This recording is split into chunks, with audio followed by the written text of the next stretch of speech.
welcome to Generic Sports Podcast. We're back with a new episode. I'm your host, the Goose, Josh, and this is Bossa Nova Jones. Bossa Nova.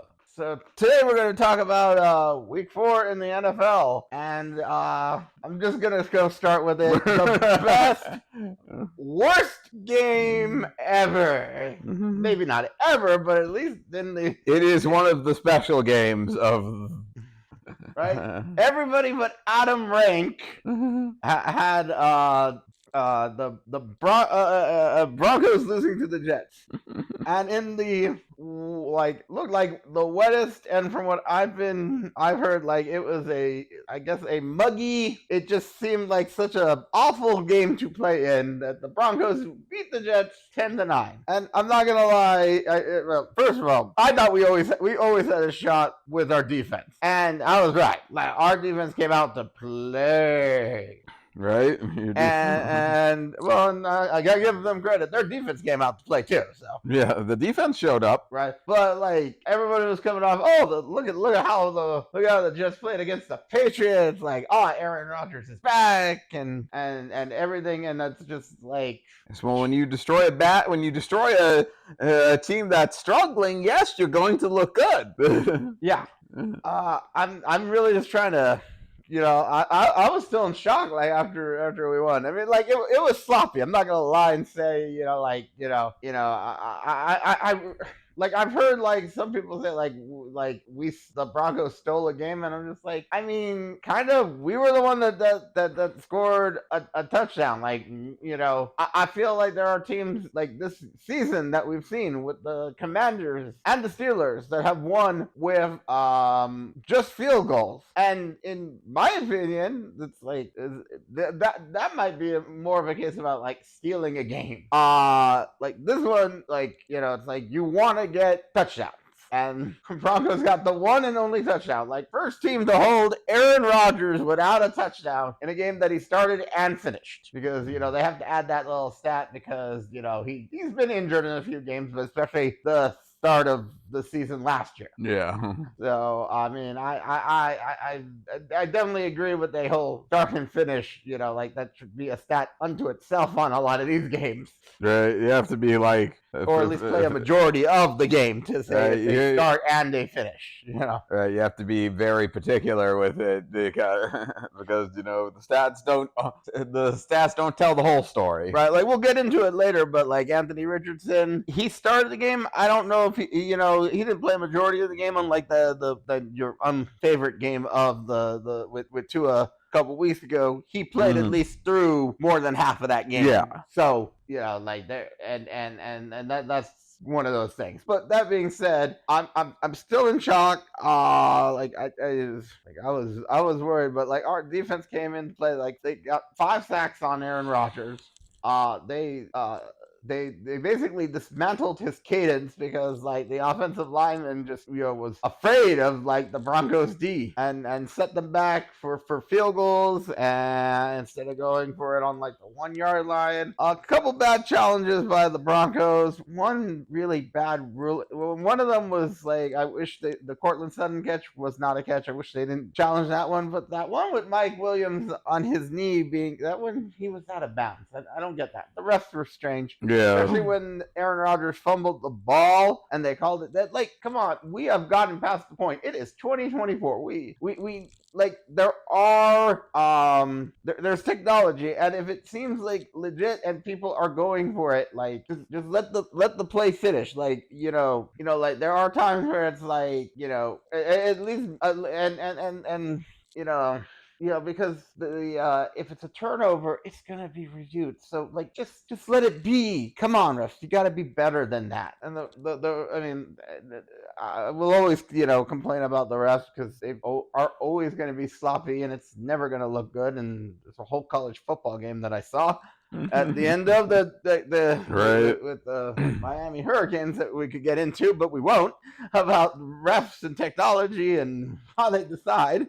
Right. But that's a story for another day that I probably won't get into on here. But I just gotta say, like, oh my god, that and another interesting stat with Bo Nix. First, he threw his first passing touchdown. Yay! Yeah.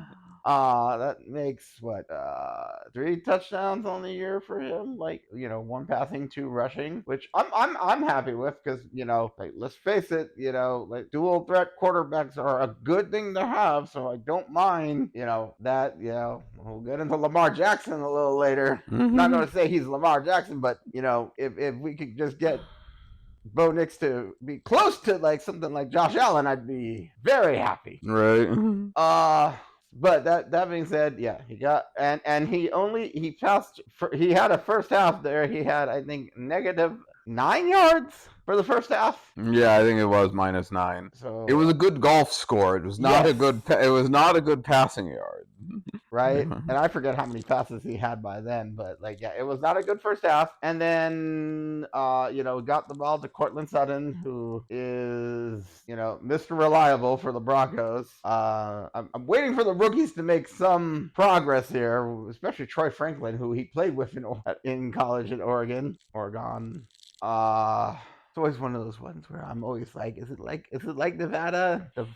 I don't know. Nevada. It is like Nevada, and I don't know if I don't know which one's the right one. Which one is the one the people who live in the state know the correct one. Right. For those people listening, it's Nevada here. Not Nevada. Exactly. So anybody from Oregon listening, let me know. I'd like to know which one it is for sure, because it's just one of those ones where, like, I want to know what the locals call it. So, because you never know what the announcers and stuff. So yeah, our team played great. Like, we got a fumble. Patrick Surtain got he should be on the he won't be, but he should be on the list for like defensive player of the year with the way he treats wide receivers. Like, none of them have had great games. Like, he holds your best wide receiver to 30-40 yards at best, with like maybe 3 receptions at most. But as I was starting, I think I know I got off topic, and I'm so excited about this game. Because it was, like I said, it was bad, but the Broncos won, and that's what I'm happy about. And with the last thing with the Broncos, I think with Bo Nix, it was like 60 yards passing for Bo Nix, and Cortland Sutton made 60 yards receiving. So he balanced out. Anything that went positive was just from Cortland Sutton. So the wide receiver room, you got to get a little bit better. Hopefully, it was. I'm just gonna say, I'm not gonna take any of this film seriously because it was in the rain. It was a lousy game from because of the rain. The ball was slipping out of Bo's hand as well as Aaron Rodgers' hand, so nothing was good for either of them. That being said, I think both teams just forget about this game footage and move on, unless you're maybe watching for the defense. The defense is like, there's probably some good game film, but when you're in the rain, there's not much you can do. Right, with that rain, it was just, it was after the hurricane, like it was. The rain level. Yeah. Yeah, the rain levels just can affect and distort a game. I remember a few games that, like, when they have rain, there's like lots of fumbles, hard to get balls, not a lot of scoring, or just like a win by a field goal. Right. Even, we've seen plenty of snow games where it's just hard, and it's where the snow is all over that field. Like, I remember the Bills and the Patriots from a couple years ago. Yeah, I remember it was the Dolphins versus the Steelers. I think it was in the mid-2000s. A rainy ass game. It ended 3-0 for the Steelers, and they stepped on Ricky Williams. That's all I really remember from that game. But I know it was bad because of the rain. Yeah, I don't really remember too many games like that, because Broncos. This one will probably stick with me more than like you had your game with the Steelers. Right. That being said, defenses both played great. Only the bad thing that happened was for Tyler Beatty.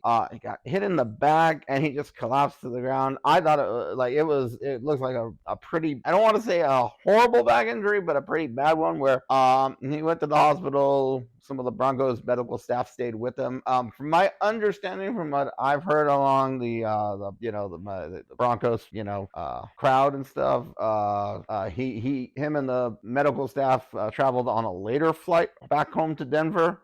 And he probably will be going on IR because, just to make sure he doesn't, he's not coming back anytime soon anyways, just to make sure that back heals. Because that was how bad it was. Like, it was bad, but it wasn't, like, horrible, if that makes sense. Yeah. Well, that's good to hear that it's not as bad as, that it's not as worse. Right, with the way that he went down and stuff, like, the way it looked on just from the scenes that I saw initially, I was afraid it was like a seizure. That's the way that they said he collapsed and stuff. And I'm so glad it wasn't. I still hope, I'm happy he's basically able to walk and back home in Denver. So all the best to you, Tyler Beatty, and I hope you recover soon and can get back out there while you're, but once you're healthy to do so. There was one other thing I remembered, and then it slipped through my mind. Oh, that was it. I think one thing, a couple other things really quick on the Broncos side, but this was really about coaching. First, I just want to say Sean Payton going to the Greenbrier in West Virginia and staying in the East Coast. Brilliant move. I think more teams need to do that when they've got a back-to-back East Coast game, because we won. I can't remember team, like, not just the Broncos, but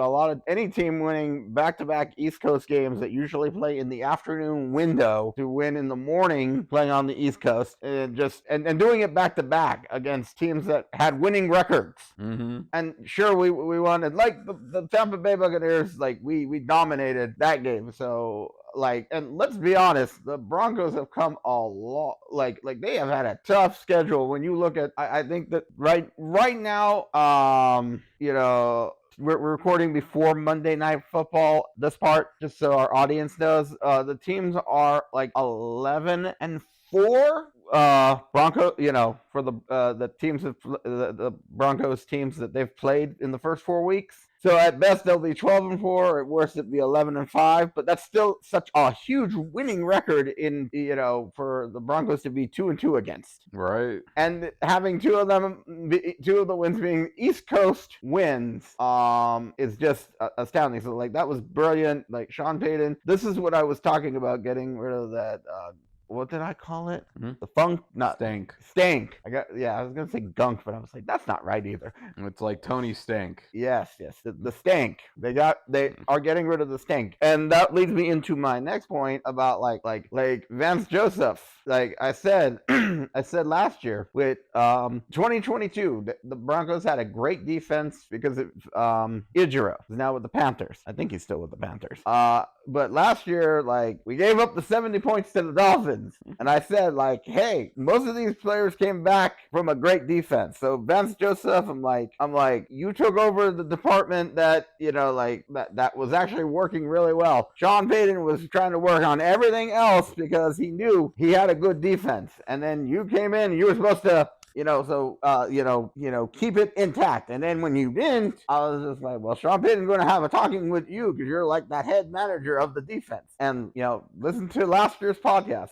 I said it for many weeks. They got better, and this is what the result is. Like, this comes from, like, we have been finding an identity, which is the defense right now. We've been winning games. We're it took a little longer last season, but these are the tough, gritty games that Sean Payton and Vance Joseph have been putting together and have been winning. And that's what makes me really happy. And I still need to do it, but we're still in a rebuild. I'm not expecting, stuff like the Commanders right now, or I wanted it. That's what my prediction said, but looks like the Commanders are doing that this season that the Texans did last season. Mm-hmm. So with all that out of the way, because I'm so happy I've got to talk about my Broncos for 2 weeks in a row in a happy, satisfying manner. not necessarily the best games, especially on offense this week. But ugly wins are still wins. Yes, they are. And I love that we won. And that it was against the Jets that nobody thought we had, except I said Adam Rank and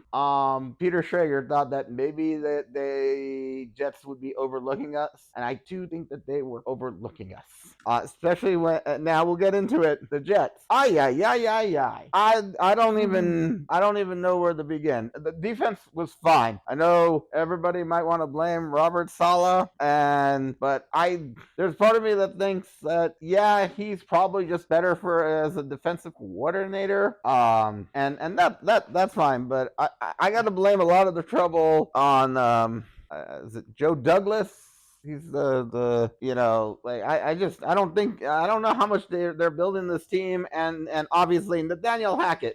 There's obviously some disconnect. Like Nathaniel Hackett and Aaron Rodgers are all buddy. That's fine, but let's be honest. Aaron Rodgers, he's got a disconnect not just with Saleh, but Garrett Wilson, and I don't think that's great for the team. And obviously, it's going to be everybody else is going to be a fall guy besides Aaron Rodgers because just how it is. And I think that if they had gotten a different quarterback in the last season or two, I don't really know who was available, but maybe if you had traded for somebody other than Aaron Rodgers, I'll be honest. I even hate saying this, but I think Tom Brady would have been fine on this Jets team. Would he really gone to the Jets? No, I don't think so. So let's see. Breece Hall, I don't know what happened. I heard somewhere Solomon Thomas was on an offensive play. I haven't checked that. If you can check if that is for sure, if there was a play that Solomon Thomas got called into the offensive line, on the offensive, on an offensive play call, please let me know. I'm just gonna go into the fact that I think Breece Hall ran for 4 yards on I think 11 carries. 10 carries. 10 carries, okay. That's just, I don't know how that happens. If you think Breece Hall is a top 3 running back, which from all the, as they call talking heads, he's supposed to be one of the 3 best running backs in the league behind, it's supposed to be Derrick Henry, Saquon Barkley, and then him. So, and then Braylon Allen, and I don't know how many yards he made, but I don't think they used him enough. And then, Alan Lazard did all right, but he's, but honestly, I feel like a lot of this is on Aaron Rodgers, and the New York media and New York people don't want to put the blame on him. He looked a little older in this game. He was having the same troubles as Bo Nix, which my thought is that's good for Bo Nix, because if you're having troubles in the rain as much as a, potential Hall of Fame, he's probably going to go to the Hall of Fame, quarterback, then it's okay. It's like he had troubles too. Sure, he got more yards, but you got the win, and Bo Nix got a win over Aaron Rodgers. And his first touchdown against the Jets defense, that Aaron Rodgers was the head coach. So quarterback. Well, honestly, he is the head coach. He feels like he's the owner of the team. Right, which honestly I know was a slip of the tongue, but really feels like he is the head coach, because he's trying to do his thing, and I'm not going to be surprised. I think he's going to try and talk to Joe Douglas and try and get Devontae Adams into this from the Raiders. Well, they have to keep winning for Devontae to even want to come here. Maybe we'll see how the games go afterwards, but I could see Devontae going there. And honestly, if I'm trading, get Garrett Wilson, Raiders. Just get Garrett Wilson. Right, and that just feels like a mistake, and that. It might even be better to just get rid of Aaron Rodgers. No, they're not going to get rid of Aaron Rodgers. If Robert Saleh had control, he might, but because I think they might even do better with Tyrod Taylor, but that's neither here nor there right now. Yeah, so I can't really. But also, Robert Saleh might do better on a second team.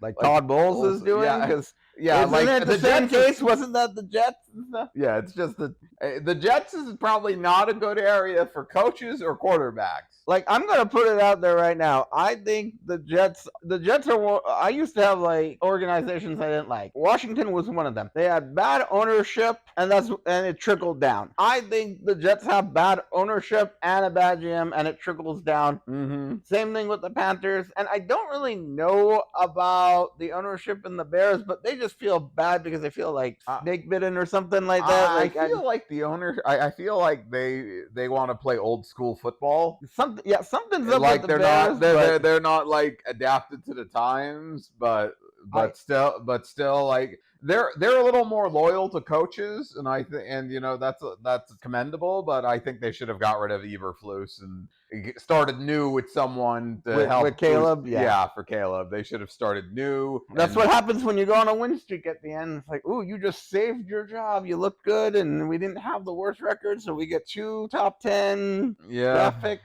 But that being said, they drafted. I think they drafted well. I just don't think they have the right coaching staff. Right? I mean, they got one of their best picks was their 4th rounder, Torrey Taylor, I believe. Right? Their punter. And he did a great. I think was it I thought Tyreek Stevenson was from this draft too. I forget. Right. And I'm like hearing his name all the time. Right. So like I do think the Bears are going to get better. I think that they're more of like snake bitten than like they're just got bad luck. But like right now, the Panthers and the Jets are like the 2 worst run organizations. My bad. Tyreek Stevenson was from last season. Oh, okay. But what was I saying? The Jets are definitely, you could almost do a coin flip on who's got it worse between the Jets and the Panthers. The Panthers might have just been really, but they do the same thing. It's like, like they can't develop a quarterback, so that's why Aaron Rodgers is there. They either get a second chance head coach like Adam Gase, or they do bad by their first chance head coaches like ever since like Rex Ryan, it's like he was the best coach they've had in years. And then I mean, Herm Edwards was also good for a while there too. But honestly, I can't think of anybody that's really been good after Rex. Right, Adam Gase was a mistake, right?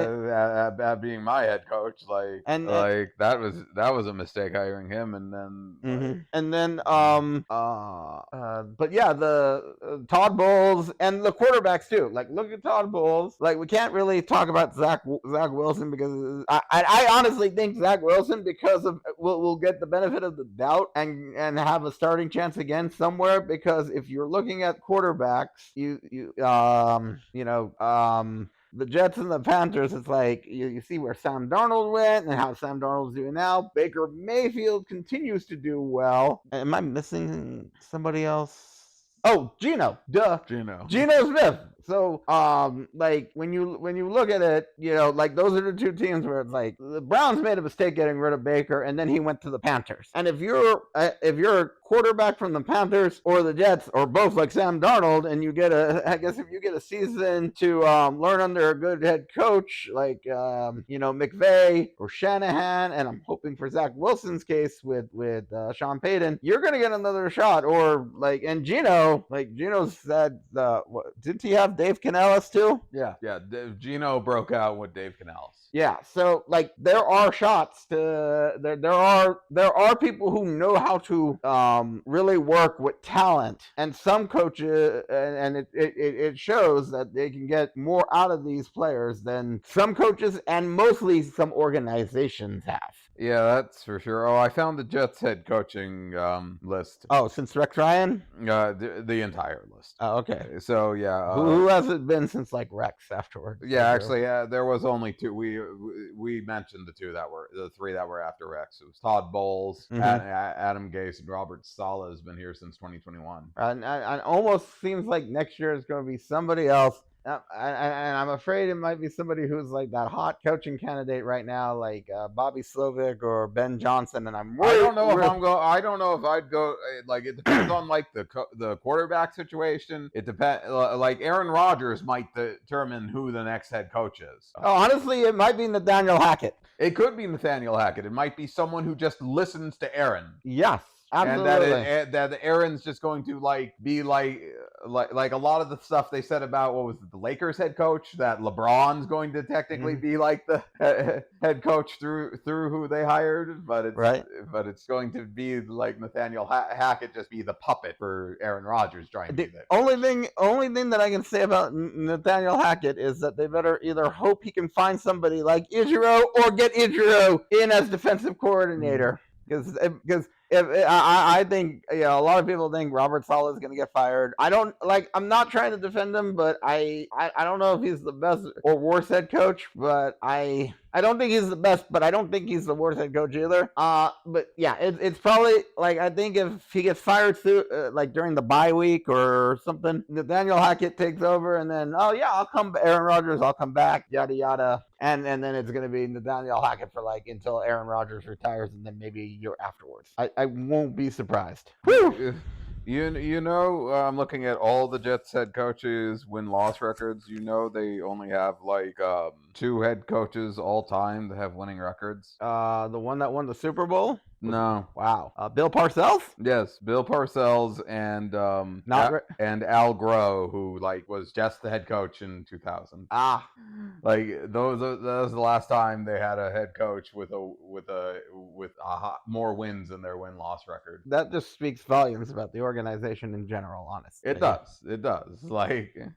Alrighty, so I think we've talked enough about the Broncos and the Jets. But it was a good conversation. I think it was really needed to be had. I think we could talk a few other big important teams before we get into some of the other games. I don't know how much we want to talk about the game itself, because I know we were watching Red Zone, but Texans Jaguars? Yeah, that was a bit of a trap game. Right, it definitely trapped me on fantasy because I played the Texans defense because I was just I was so worried during what if CJ doesn't do good against the Jaguars? What if the Jaguars are going to steal one here? And oh no, my defense sucks.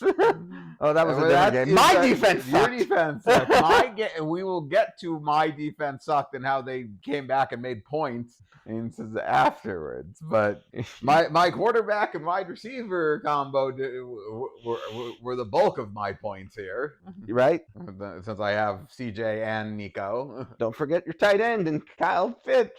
That is a different game, and we will get to that as well, as I complained that he didn't catch the ball. I don't even know if he got targeted, but let's continue on this. Yes. Which part do we want? Part of me wanted to really talk about Trevor Lawrence and kind of the whole coaching stuff and what's wrong, really.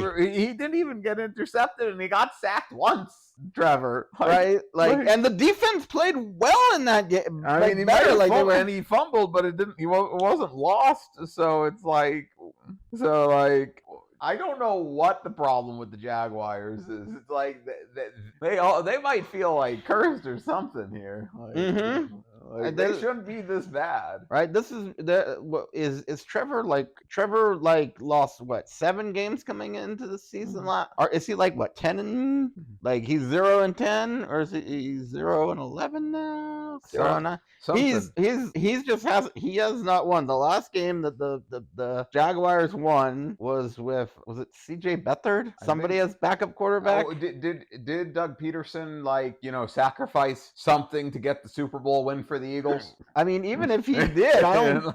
Why does that affect the Jaguars though? Right? It's on Doug Peterson. I don't even know what to think, because at this point, first of all, Brian Thomas Jr. is looking great. He's a great pair with Christian Kirk. Once I don't think Evan Ingram's played. I think he's still hurt. But once he comes back, and Travis Etienne was doing great last year, there should. And I know the line hasn't been great, but Tank Bigsby had that giant long run, so right, there are playmakers, and if I don't know what's up with the defense, maybe you got to fire a defensive coordinator and just get somebody in there differently that's calling the plays, because that might just be the problem, right? They're not I don't think they're, except for the Bills, I don't think they're getting blown out in these games. I mean, you came back and won, and that might, I don't know, was that the turning point where Yeah, where the Javon Holland fumble? Yeah, we Javon Holland's fumble, and that they didn't and we held them back defensively. They didn't know, they lost all momentum. They were playing really great the first half, and then they didn't know how to do anything the second half. Well, but that was a 14-point swing. I know. You took the ball out of their hands. They were supposed to go up 24-7, and then you stop them at the 1, and then you drive it 99 yards or something. You drive it to your end zone and make the game 17-14, and then you get a touchdown or you get a couple extra field goals and you win the game. So yeah, is that I mean, it's tough to swallow if that was the momentum swinger in the first game of the season and you can't recover from that, weeks afterwards. Right? What happened? They sucker punch their entire season right now. It feels like it does. But the Brown, arguably the Browns are the third worst team in the league, and you lost to them. You should have been better than them. Right now, I feel like the bottom three are the Titans, the Jaguars, and the Browns. I can't say the Giants because the Giants beat the Browns, right? And then maybe the Giants and the Panthers are 4 and 5, but hey, we still don't know. To be fair, we don't know other teams. We don't know how the Dolphins are. We don't know how the Cowboys are because they've only been the Browns and the Giants. True. We'll see how that all goes. But I don't know, just talking about the Texans and the Jags game. I don't really know what else to really say about the Jags right now. I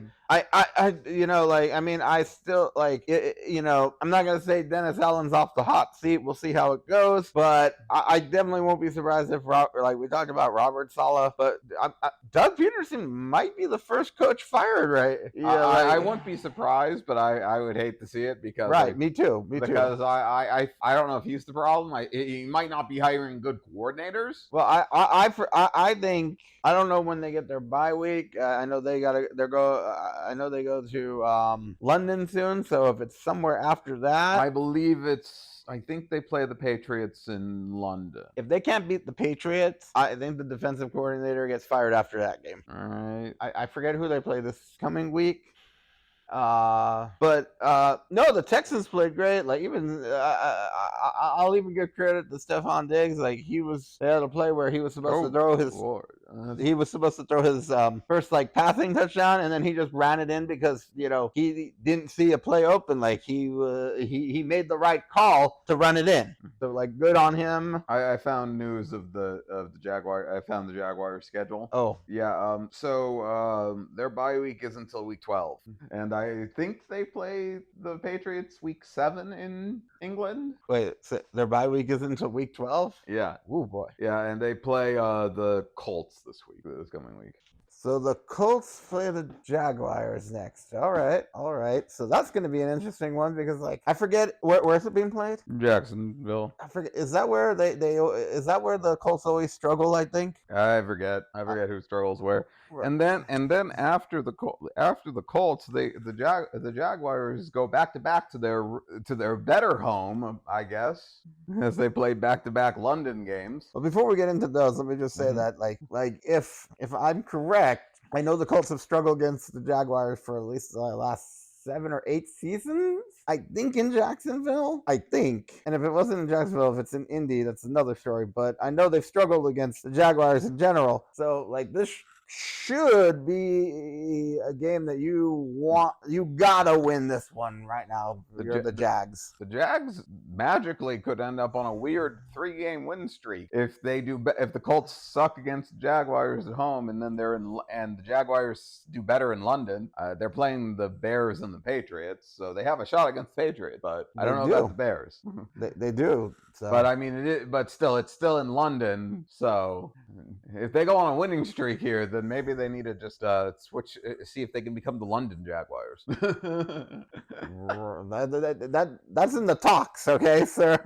We'll see what happens. But anything else you want to talk about? Like, you know, it was one of those games. Like, there's a lot of games. We all know you can't watch every game, but like Red Zone definitely helps. But Red Zone absolutely helps. And I only know more about the Broncos. They didn't have a lot of Broncos Jets highlights because that game was a mess. There was not many touchdowns, but I at least I watched enough to see, I looked up stuff to see. So can't do it with all the games either. So anything else you wanted to talk about with the Texans and the Jags?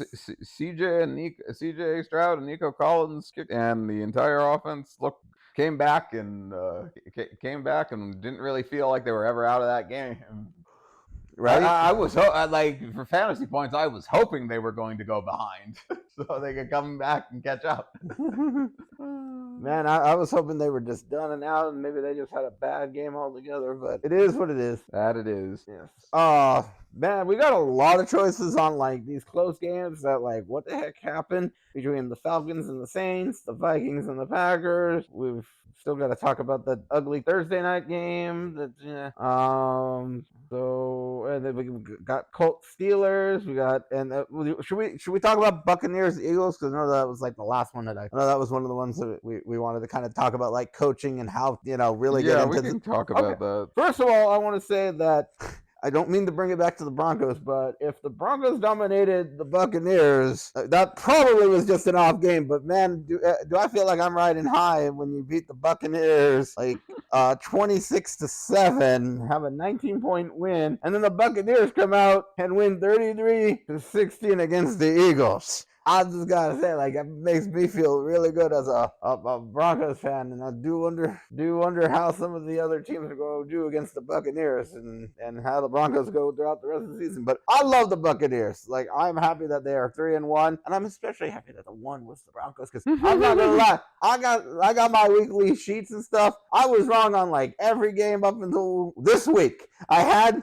picked the Broncos to beat the Jets, but I also had the Broncos going 3-1. Beating the Seahawks and beating the Steelers. I had the Buccaneers beating the Broncos. So if you don't think I was happy as well as surprised, I was ecstatic last week. So even if it didn't sound like it on the podcast, because I was dealing with a bit of a sore throat. That being said, Mike Evans made it back to form. Bucky Irving is looking great. He looked great against the Broncos too. Like yeah, both could have a good 1-2 punch. What were you?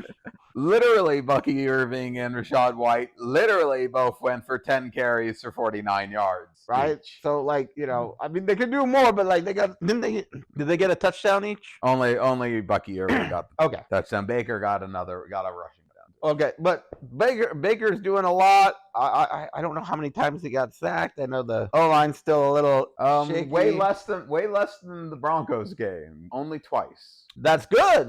Way less. 7-2 is great, especially when you're getting hit like that. Other thing I can't say enough love about. I mean, Mike Evans, I think also, if I saw correctly, became past I believe Martin Gramatica as the all-time leading scorer for the Tampa Bay Buccaneers, which I love because Mike Evans is a Hall of Famer and I don't think anyone's doubting that. Some people do doubt that, but like he is the best Buccaneer.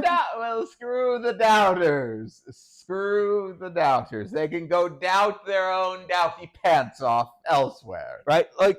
When you think about the Buccaneers, you usually think, because of the 2002 Buccaneers, they have had, usually you think about their defensive players, like you get like John Lynch, Warren Sapp, Derek Brooks. I know I'm missing some people, but like Mike Evans is their, like you think of an offensive player, you better go to Mike Evans. Like Mike Evans is the guy for the Tampa Bay Buccaneers offense. Like I have always been, like, I don't know, I can't say always, but like since like year 2 or 3, like he was great. He is one of my favorite players, as well as like probably my second favorite Buccaneer, because I always loved John Lynch, and when he Right, played for he's the like Broncos. he's So like he's like the new generation Larry Fitzgerald of like the likable wide receiver. right? The only thing, and he at least won Super Bowl. That being said, I just want to give all of the love to the Bucks and Mike Evans and Baker and and Cade Otton and Godwin and everybody's doing, and Bucky Irving and Rashad Wright, and everybody's been doing good, right? I don't know if I feel like I'm missing somebody. Like There are way too many wide people. receiver. There are too many people with double-digit wide receiving yards. Right, and then there's also the defense. Like I know, like what, Levante David. He got 2 sacks. Vita Vea got a sack. Yeah, I forget. Yeah, it's like this is one of those ones where it's like you got a lot of offense and defense, so it's like I think they can be sneaky good. And the thing is, everybody's like, whoa, like everybody keeps saying like about a championship mentality. Baker's one of the few people on that team that didn't win the Super Bowl. Everybody else can impose that championship mentality onto Baker. Right. And get them, I don't want to say it just yet, but they keep playing the way they do. They could make it to the championship round, if not the Super Bowl, because I don't think anybody's taking them as seriously as they should be. Right. I think the Buccaneers are going to be sneaky good as they continue. I mean, they are one of the top teams in the NFC, and I think they will be a threat to teams. Right. And I know we mentioned Levante Davis. Levante David. Sorry, I know there's so many players. Levante David. And Vita Vea, but you know who we forgot to mention? Antoine Winfield Jr. Like he's been great too.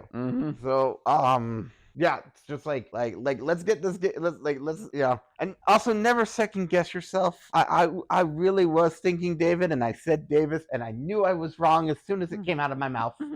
So there you go, folks. That being said, let's go to the shambles that are the Philadelphia Eagles, and Antoine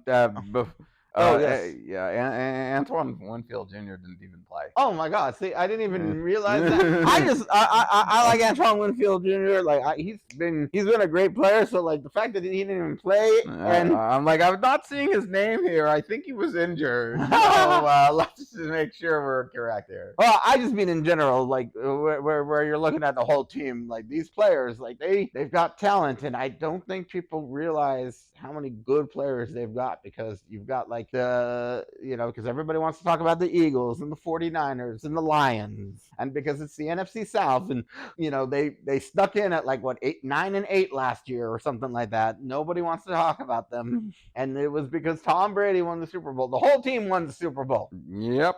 And I feel like the NFC South is not going to be as bad as they have been the last few years. No, I think I agree with that. Now Philly. Okay. Let's begin with the good. The good was, I guess the all right was like Saquon Barkley. I mean, he got 84 yards and a 59-yard long run. So. Right. But honestly, I think the only really good stuff was like Saquon Barkley and Dallas Goedert for at least that offense. This is what happens when your top receivers are out. Right. I don't think Jahan Dotson or anybody else did anything. Jahan Dotson got 2 catches. Yeah. For how many yards? 11. Yeah. And you wonder why the Commanders traded him. I think they might have fleeced you. I think he was going to be cut or on the practice squad at best. So their defense.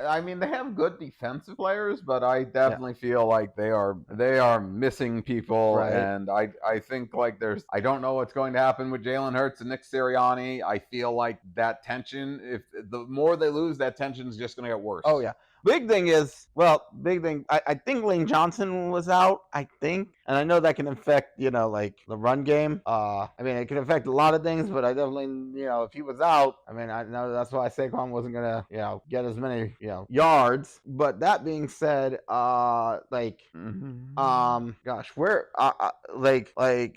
Sirianni, there's going to be struggles. Howie Roseman is really going to be the interesting key here, because you let, Doug Peterson go, and you went with Jalen Hurts. And you hired Nick Sirianni, and you were the one that I believe hired Kellen Moore and Vic Fangio. Right. And I don't even know if Nick Sirianni wanted them. Right. So I'll just be real quick about this. If he wasn't allowed to, then why not just fire him? Right. And Lane Lane Johnson is out with a concussion. Okay, that's what I thought. Same thing with Devonta Smith. Okay. Yeah, well, that I was knew a he hard was hit, out, but yeah. just that they were both out with concussion. Yeah. That being said, I don't know about where Sirianni's probably going to get fired. Vic Fangio will probably take over because he was the Broncos head coach, so he's got maybe, or you just put the special teams coordinator in charge. Maybe you see what Kellen Moore has as a head coach. You got options, but either way, Nick Sirianni's part of the problem. I feel like Jalen Hurts is one of the biggest problems, and if I've got to say, like his turnovers are crazy. Like, if this wasn't the Eagles, like, if you were to say, like this was any other quarterback, like, the fact that he got paid is the only reason he's still the starting quarterback, I think. He's turned the ball over, like, he's, like, almost close to Jameis Winston numbers. Right. And we're asking for Jameis Winston to be put over Deshaun Watson. So, I don't know what to tell you. I mean, Jameis might turn the ball over, but Jameis is exciting. Right? I mean, at some point, you're going to be like, should we see what Kenny Pickett has? I mean, that's what happened how Jalen Hurts got the job, because Carson Wentz was turning over the ball. So you just gotta. I know they got to a Super Bowl, but I'm not gonna lie. I remember hearing this one from First Things First. They had the easiest path to the Super Bowl that year. Yeah. They, if I'm not mistaken, they played the Giants because they had the first round bye. Right? They played the Giants, who beat the Vikings. That the Vikings, like, point differential finally caught up to them. Right? Yep. So they beat the Giants, who they, that probably, with Daniel Jones and, Brian Daboll in the first year, probably lucky to get in there. And then you hurt Brock Purdy, and then you took out, Josh Johnson, and they had no way to throw the ball, the 49ers. So you were basically gifted into the Super Bowl. Yep. And I think Jalen Hurts and Nick Sirianni took full advantage of that. And the media is just like, they were a darling. The best game he played was the Super Bowl, and I think Philly's trash. I honestly, I forget what we said about. I had Philly as. I was second guessing myself. I didn't know. I didn't like the Cowboys. I was just like, okay, like, my Commanders prediction's looking great. I should have gone with the Commanders. I was even thinking about it, and I just didn't. I should have. I really liked Jaden Daniels in the preseason. I liked him with the Commanders. I thought with Cliff Kingsbury and I forget if I took I really need to go check my I don't think I did. I think and we still might have Atlanta. I think I took Atlanta. I forget who I took. I wrote it down. I said something different. I'm going to go double check it. And we'll go check in on our predictions and see how good or bad. A lot of bad. All right. A lot of bad. Are going, and but I really should have picked the Commanders. I think did one of us? Did you or I take the Cardinals? I think I might have took one of those wild cards. It's like that one might not be looking as good, but Commanders are doing great, and I'm almost ready to say that they're going to win the division. It's still early. Yeah, it's still early. It's just September, right? But right now for me, it's between the Eagles and the Commanders right now. So if the Eagles could actually put it the frick together, right? I mean, I'm wondering how many Philly fans call in and say are asking to put Kenny Pickett in. I really wonder. Right? We'll have to see. Well, maybe I have to go look up a message board or something. Yeah, website, something. Anything else on Philly? I'm pretty good. Me too. Like we can just move on. I just want to say I do think. Who do you think gets fired first, Sirianni or Peterson or somebody else? Probably Doug Peterson if they don't get any wins. I can see that too. Do you think Nick Sirianni gets fired this season though? If it depends on how many wins he gets. Also fair. But if they don't make the playoffs or if they have a supernatural funk again, I think he's out. Supernatural funk. Yeah. Supernatural funk. Ooh. We still thank you, Brew, for that one. I will. That's pretty. We're never losing that. We're never losing that one. All right, so we good to move on? Yep. All right. Going backwards in time, we'll go to the Cowboys and the Giants on Thursday Night Football, which it was. I think Malik Neighbors was the best thing to watch of that game. It sucks he got a concussion. I hope he feels better. MetLife strikes again. yeah, but No. not really Not with for the him. concussions, but like No, I not know, not like, for him, but wasn't it like DeMarcus Lawrence and Micah Parsons being injured? Like I think I heard what Liz Frank injury for. Oh, not the dreaded Liz Frank injury. I heard that one for Marcus Lawrence. Oh, the Liz Frank injury. I remember. I think Ronnie Brown got that, and I've like never forgotten about it. I forget. I think he might be able to come back, but I'm not entirely sure. I didn't see what was up with Micah. I think it was. I thought it was. high- Was it his high hip or his ankle. ankle? I think it was. I thought it was a high ankle. I don't know. If you want to go double check while I talk a little bit about the game. I mean, Malik was just wild. He was great.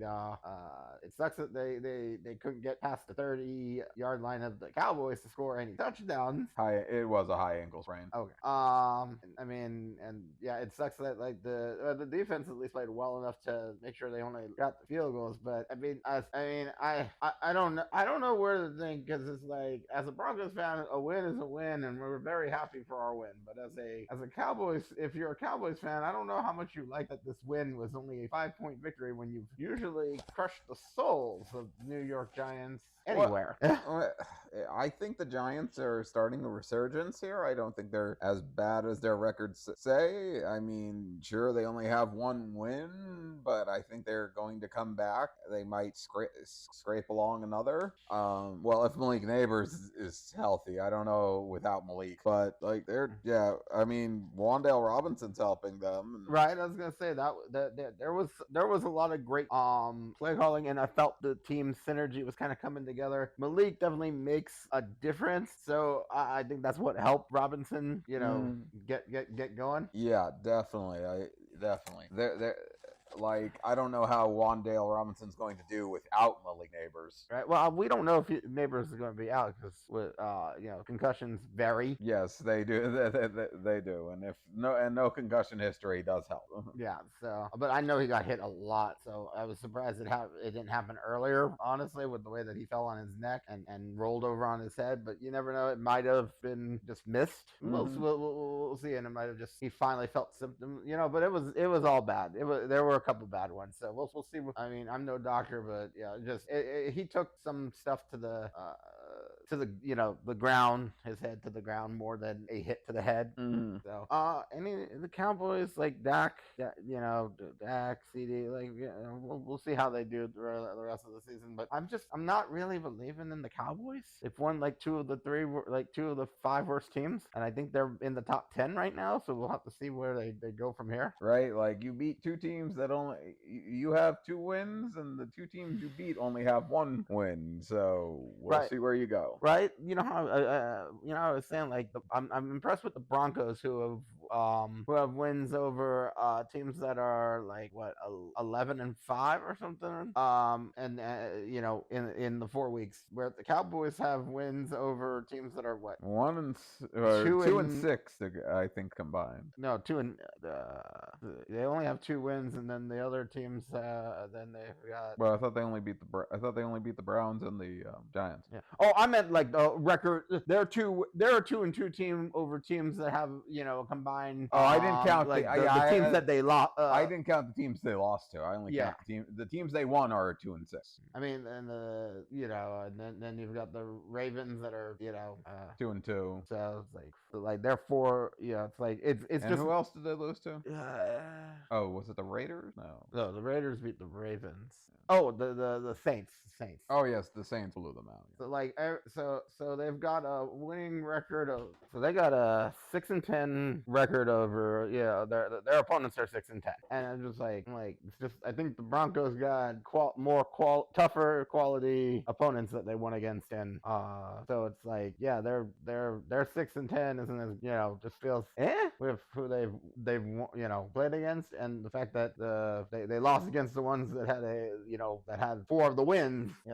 That's part of why I'm not necessarily trusting some of the Cowboys with they don't the same. Mm-hmm. Next game. Yeah, not much else to say about the Cowboys for once. Right. Bengals Panthers. Panthers played better. They still lost. Bengals got their first win of the season. I know they played a few tougher teams, and next week they play another tough team. But I don't know. Joe Burrow, the team still looks a little off. I think we'll have to see how they play against the Ravens, which anything can go because it's a divisional game. So I think they really need this win next week, to still stay fighting in it. Mm-hmm. Panthers look good. Hopefully they can get some more wins, and it's not just and Andy Dalton can get keep leading that team, and they turn it around some more. Bengals, right? Like Panthers don't look like the worst team in the league, right? No, they don't. They don't. Even at 1-3. I don't know what to really say about the Bengals. They feel a little bit like Dallas. I gotta see how they play a little bit more, which sucks because they were on my predictions. I think I had them going to the Super Bowl. We both picked them for the predictions, and they are letting us down. But they're 1-3. There's still a lot of football left. Totally. Right. Like there are teams that had winning. Teams that went undefeated, that were undefeated for a while. Like how they do contender and pretender. Yes, I remember my Broncos going 6-0 under Josh McDaniels, and then going 2-8 afterwards. So we ended up 8-8 and missed the playoffs. Right, not the team I was referring to, but I know there are other teams that have had supernatural funks. We can come up with our own thing. All right, phantasmagorical stinks. We can workshop something better than that. Think is kind of a whole mindset, a whole thing. It's like you want to scrub that out. Like if any team has a stink right now, I'll be honest with you, that's what I think the Panthers are trying to get rid of. And unfortunately, that stink might be a little bit from Bryce Young. But right, if I'll be honest with you, the biggest stink right now for any team is Trevor Lawrence and the Jacksonville Jaguars, and just not winning those games. I don't know if it's coming from Trevor himself, but that's what stink is. Right. Well, I mean, I know funk and stank kind of are both bad smells, so that's funk can also be kind of an energy, kind of a groove. So mystical yips. Yeah, I don't know if yips is the right word, but that definitely I can kind of see that. I know yips are kind of like when you forget how to do something, like you have a problem doing something you were good at already. That's what I'd feel the Bengals are. It's like they always go through some mystical yips those first couple of weeks. So I don't know what happened.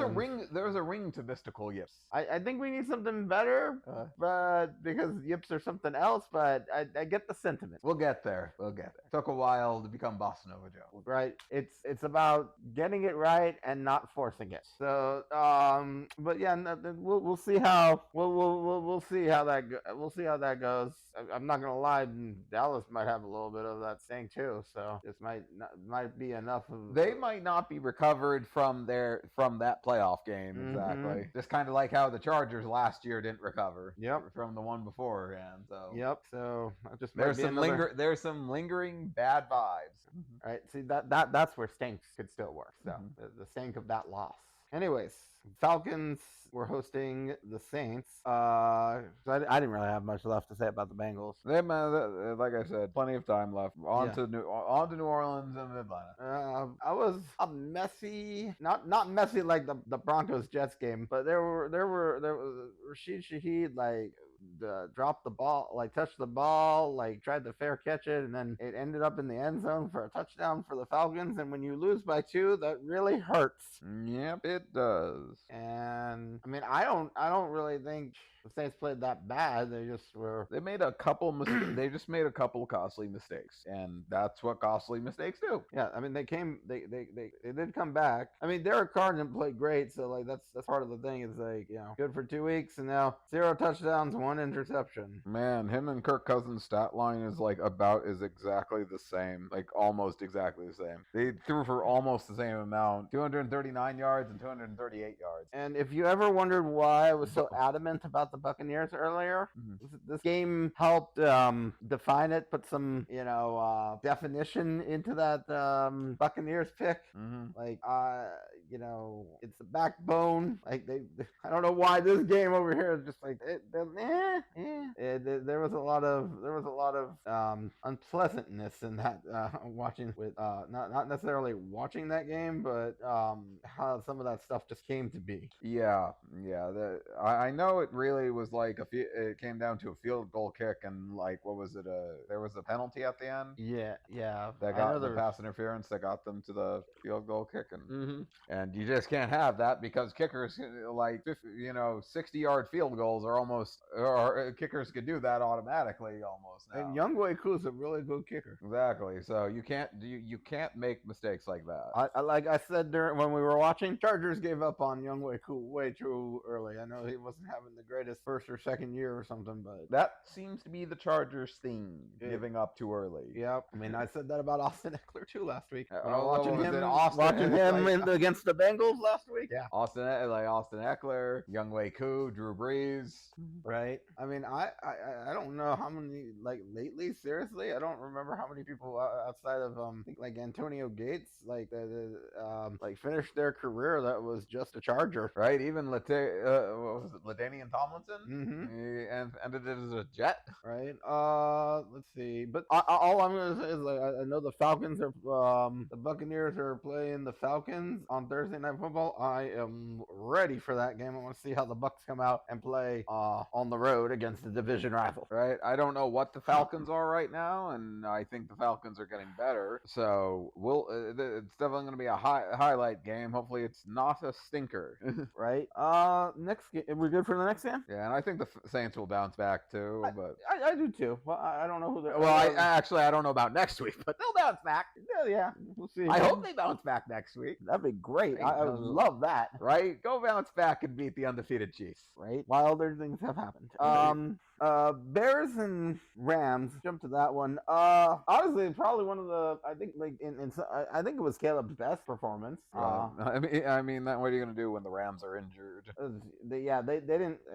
There wasn't. I don't know what to think because the Rams came back and beat the 49ers last week, but Matthew Stafford also had a game like Derek Carr and Kirk Cousins. And when I say he had like his best game, it was like there was no turnovers. 17 for 23 is good. It's 157 yards, but like DeAndre Swift got going. I knew they were going to get going. The Rams defense gives up a lot of points a lot of yards to running backs. Yeah. I mean, the only weapon I feel like they've got is, Tutu Atwell is like a good third guy, but other than that, it's Kyren. Yeah, Kyren Williams. Yeah, I always forget if it's Kieran or Kyren. I've heard it both ways, and I don't know which one's right.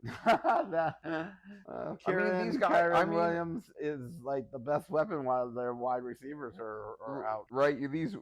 These wide receivers are perfectly fine, like third, fourth, receivers. That's what they're supposed to be. But when you're down your two insanely good top tier wide receivers, like, what are you supposed to do? Right. And honestly, I know I mentioned him earlier, but Torrey Taylor. I know we don't talk punting much, but he had I think he had 5 punts. Yeah, he had 5 punts, 277 yards punted. He averaged 55 yards a punt. And 3 of them were inside the 20. And one I know was I think 61 yards. Was that the longest one? No. What was his longest one? 66. Okay, so 66. I don't know if it was a 61 or 64, one of them. Somewhere in the 60s. Bounced, perfectly hit and bounced out into out of the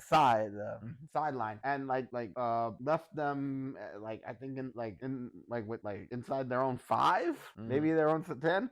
But like that's great. Ironically, I was looking at the other kicker for the Rams. They only punted once, and it was long. It was just a 67-yard punt, and I'm like, man, you only punt once and you still lost. Well, fumbles, turnovers. Yeah, I know, right? Field goals. They didn't intercept. Yeah, they didn't intercept. They fumbled the ball, but they didn't get any interceptions. So if you're not getting any turnovers, then Yeah. But you're injured. You can only do so much with injuries.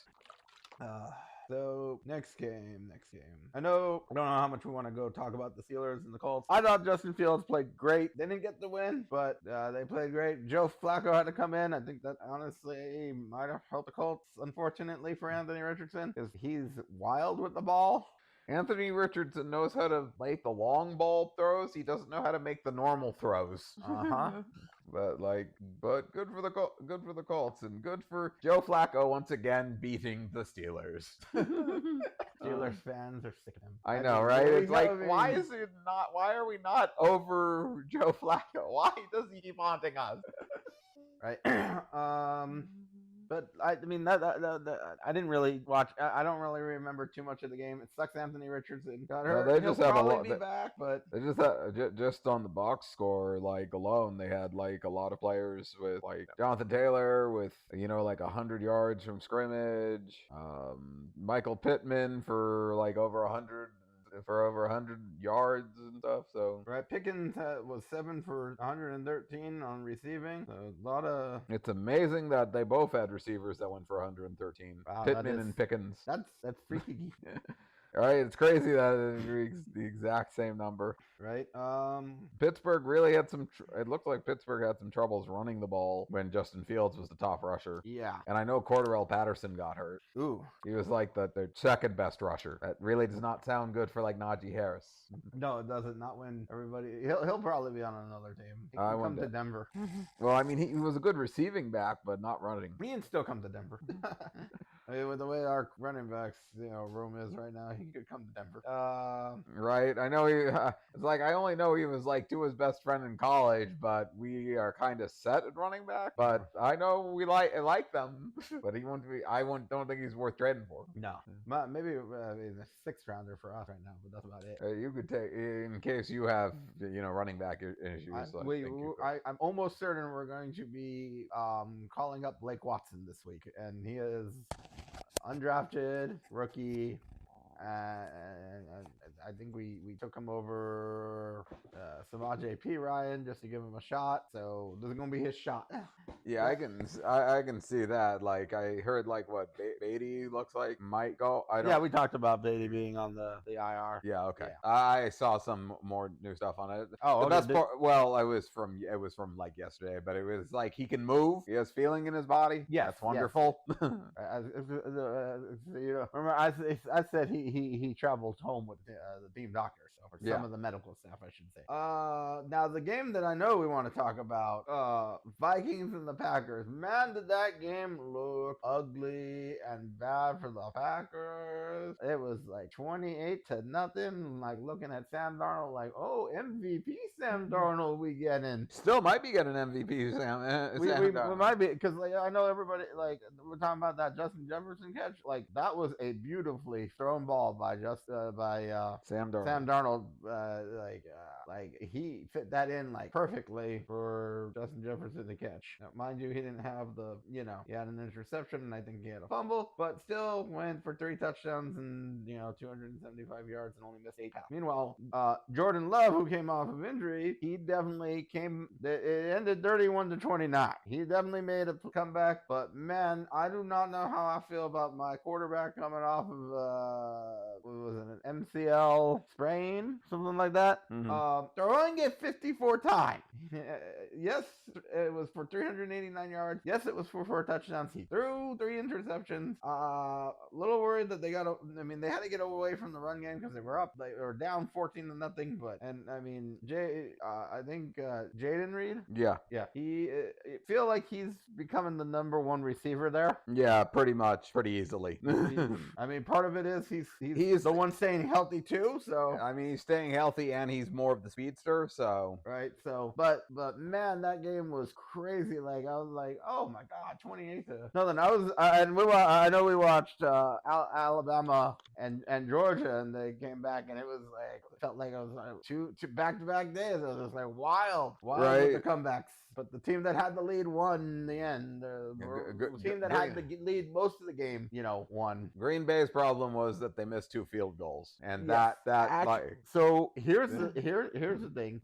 So yeah, actually Green Bay didn't lead at all during that game. They were close to taking the lead, but the big thing is that I've heard that like a lot of people keep looking to sign and stuff, and I heard in the news today on Monday, this is when we're recording it, that Brandon McManus has been I don't know if at least dismissed from all like charges, as far as not charges, but at least the investigation has turned up nothing about any sexual assault from with Brandon McManus. And man, if they don't bring him in, the Packers, like, right, I'll be shocked. Like I don't know how you put a second kicker on your team to, like, I don't know who you, like, what position you've got some depth at that you can, like, have 2 kickers viable. But I'm looking at, you can always put the other one like on the practice squad and just hope he stays there. Right, if that's an option, I would do it. Or at least I think you could cut him and bring him back to your practice squad. But I would definitely sign Brandon McManus if I'm the Packers, because you lost by 2. You needed some of those field goals. I mean, I know our friend Red he was a former Bronco. Brandon McManus would call him McAnus, and honestly, he did miss some field goals that were just like, oh, how did you miss that? So it's not a guaranteed, but I still think that you might want to take a shot on a known quantity. Yeah, I thought it was a known. Yeah, I guess it is known quantity. I was thinking of it. Yeah. Okay, so yes, known quantity. Yeah, I mean, you could keep trying Naverson, because I think he's like a rookie. Yeah. So I mean, he can make up for it, but like it depends. Like I think you might get the same. You might get some misses from McManus too, but it really depends, and it really depends on if you have money like for McManus. Yes. And also, I just double checked. I remember it was known commodity. That's the commodity. Word. That's the word that I was trying to say. I was like, and I was like, no, there's another word I'm thinking of, and the word just did not want to appear in my head. But yes, McManus is a known commodity, and you weren't wrong either. So it's going to be interesting to see what they do, and love to hear what Tom Grossi has to say about if he'd want them to pick him up or not. Right? He might have a video on it. Right. But anything else with this game? It was a great game, spectacular. I mean, the Vikings defense was something else. It was great till it wasn't. But even then, Green Bay came back, like, and I know they like had some minor issues, the Vikings, and that was a lot closer than it should have been. True. So I mean, are we finding? So what really are the Vikings? Is the question. Well, we'll talk a little bit more about like how teams come back after with scoring a little the next one, but yeah, literally I think it was if I'm not mistaken, it was it was 28-7 at the end of the first half, and then the second half it was 22-3 in the second half. Like they kept the Vikings to 3. Like if they could have done some of that stuff early on, like, right, the Green Bay's defense needed to be in it more early. But I'm still saying it. What's his name from the Giants? McKinstry? Xavier McKinney? Yes, Xavier McKinney. McKinstry is Kool-Aid. Yes, thank you. See, there's a lot of play there. Yes. Yes, Xavier McKinney. Yes. See, I said it last week, even if I can't remember everybody's name. Right now he is 1 interception in each game, I believe, like 4 receptions in 4 games. He is, I think he's the best best free agent pickup. Right, he's doing really well. I mean, Jari Alexander was also hurt, so that they might have had more defense if they were healthy. So with Jari Alexander, yeah. Okay, now speaking of teams that this one definitely had an early lead with the Chargers. The Chargers versus the Chiefs. Chargers were looking good. They were up like 10-0, intercepted the ball from Patrick Mahomes and scored. They were 10-0. I'm just like, ooh, like are you gonna win this game? You're gonna keep going offense? And then nope, nothing. They couldn't score another point, and the Chiefs went 17 unanswered. And that tells me a couple things. I don't know what the hell happened to the Chargers offense. I mean, I'm sure honestly the defense still played well for it only to be a touchdown, only to be a 17-10 game. But honestly, that what it really tells me. First, Rashee Rice got injured on the interception of Patrick Mahomes because Mahomes kind of crashed into him when they were trying to tackle the guy who picked it off. But with the Chiefs, like that defense, Chris Jones is amazing. He should be up there with like if not as like he should be up there with like the best of the best when it comes to like he might win Defensive Player of the Year. Like he should one year if he hasn't already. I mean, Aaron Donald's been around, so right. Well, and he took away stuff from Von Miller too. But like he's just looking at like it's like Myles Garrett, T.J. Watt, Nick Bosa, Micah Parsons. Chris Jones is like in that top 5. Like that defense does not run as good without him. Well, that's why when he didn't play against the Lions last season, like they paid him and said, nope, we need you. Right. I would argue at least right now with how the teams are playing, Chris Jones is the most important player on the Kansas City Chiefs. I know what Patrick Mahomes brings to the table. This defense of the Chiefs with Steve Spagnuolo's defense is like might be the best defense in the NFL, and this defense could win probably with any offense. Bryce Young could succeed in this. It could succeed here. Mm-hmm. Skylar Thompson could succeed here. Well, but you're also also getting Andy Reid, so I think he could make anyone succeed. So I'm not gonna, I think that gives. I think Mahomes is We're great. Not underplaying Patrick Mahomes. We're just saying that. But everybody, Andy Reid can do well with almost anyone.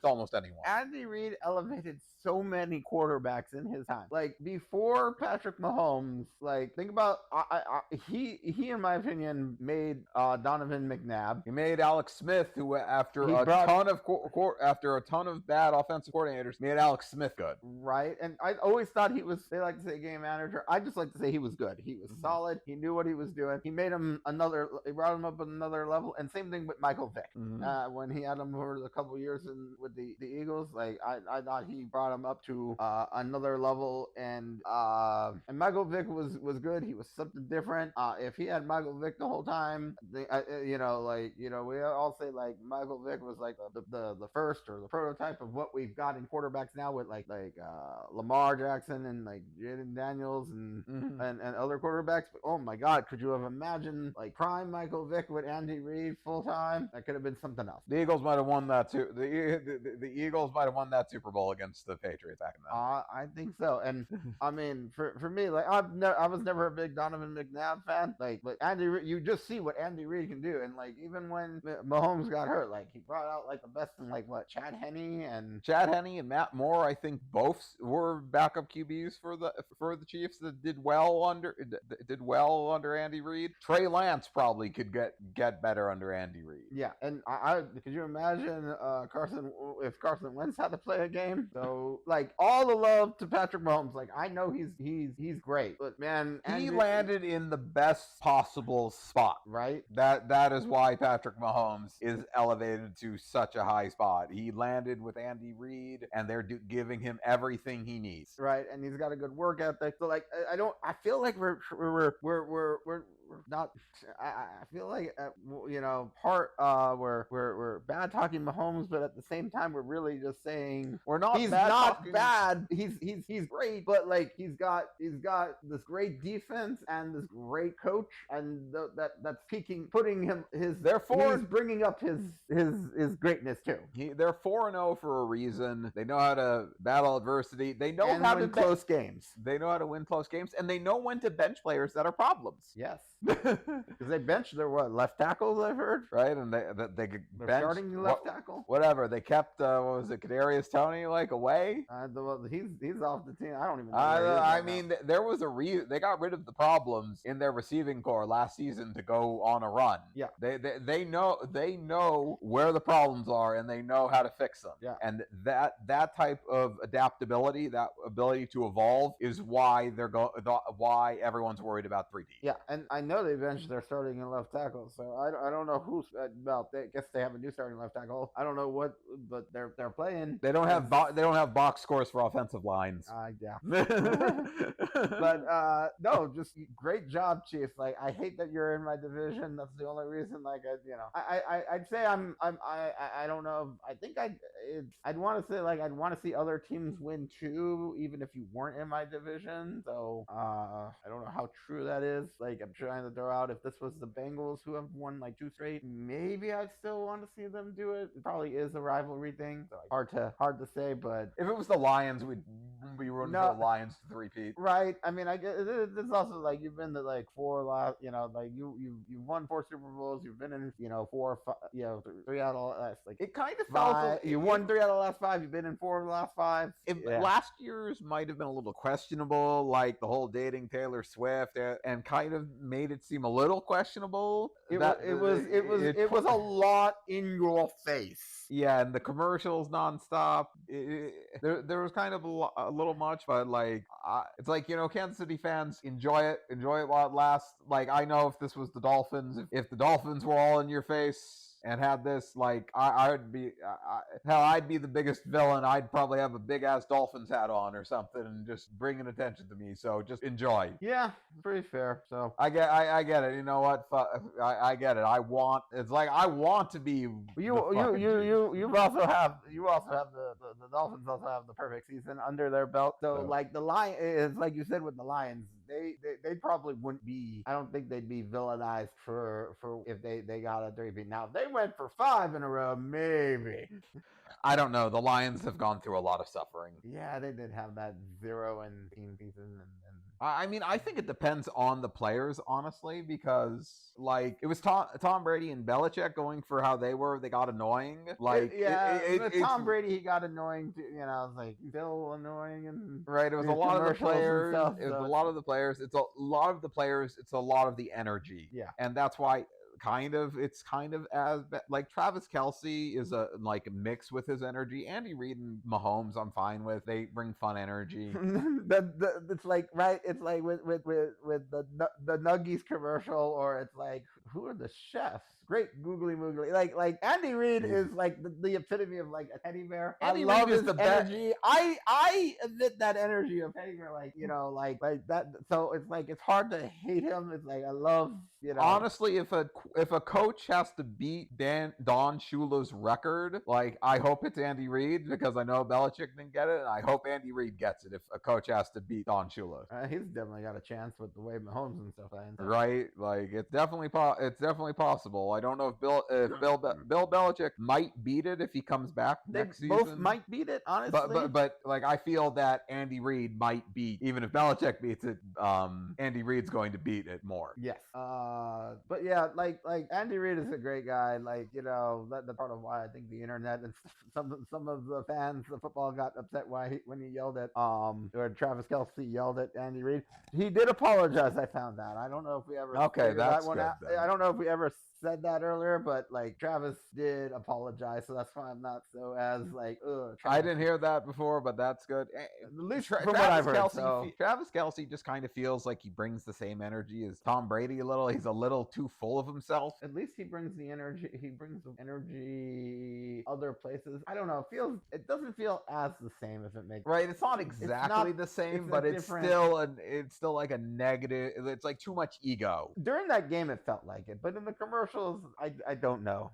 It depends on the commercial. Yeah. Some are better than others. But on the field, I feel like there's a bit of a problem. I don't watch his podcast, so I don't know about that. But I don't. Yeah. So man, we talked about the Chiefs a lot longer and just stuff. But you know what? They deserve the respect. They do. They do. We can't just write them off. Yep. Speaking of team, honestly, somebody who's earning respect right now is definitely Jaden Daniels. Man, Rookie of the year looking like. possibly MVP. He's Right? 26 for 30, 233 yards. Like his accuracy is better than Tom Brady and Peyton Manning's in the years that they won their MVPs right now. Like his accuracy percentage or something is like that high. So like, you know, awesome job. And then like he's just getting the ball to everybody. You know, they're running the ball. Like Ryan Robinson had a 100-yard game. Nobody else had 100 yards. I mean, Jeremy McNichols came in and had two rushing touchdowns, and basically took over for Austin Eckler. Right, like I mean, they're able to run it. I mean, Jaden Daniels runs it. Maybe come back a little bit on that. That might be my only critique, but like he's the only one with like 100 like scrimmage yards. Besides, Brian Robinson, like Jaden, I know just threw it for 200, but I know they don't count that as scrimmage or whatever scrimmage. Mm-hmm. But yeah, I mean they, I thought the Cardinal, it was 7-7. We were thinking like, we're gonna have a game, a slobber knocker, like back and forth, and we ended with 42-14. So not necessarily. Dan Quinn's defense kept strong. Yep. They got a hit. It was like hit, and it's like nope, go to boom, punch. You got a few hits in, all right. It's like you got your hits in. Time to get squashed. Literally landed 2 hits basically. Mm-hmm. Everything else was like what, 7 touchdowns or something like that, or 6? Yeah, 6 touchdowns. But yeah, great job by the Commanders. Not much to speak on with the 49ers and the Patriots. I know we can kind of sum up some of these. 49ers won 30-13. Brock Purdy's looking good. That's all I can say. Right, Brock Purdy is looking good and working this well. Jordan Mason looks like he's handling business for Christian McCaffrey. I think they'll be even better having both of them. Could you imagine if you can just like you're going to run 2 running backs? That's not know what the hell to do if Christian McCaffrey comes back this year. With the fact that he had to go to Germany for right, that sounds a lot worse. I'm just like Madden curse.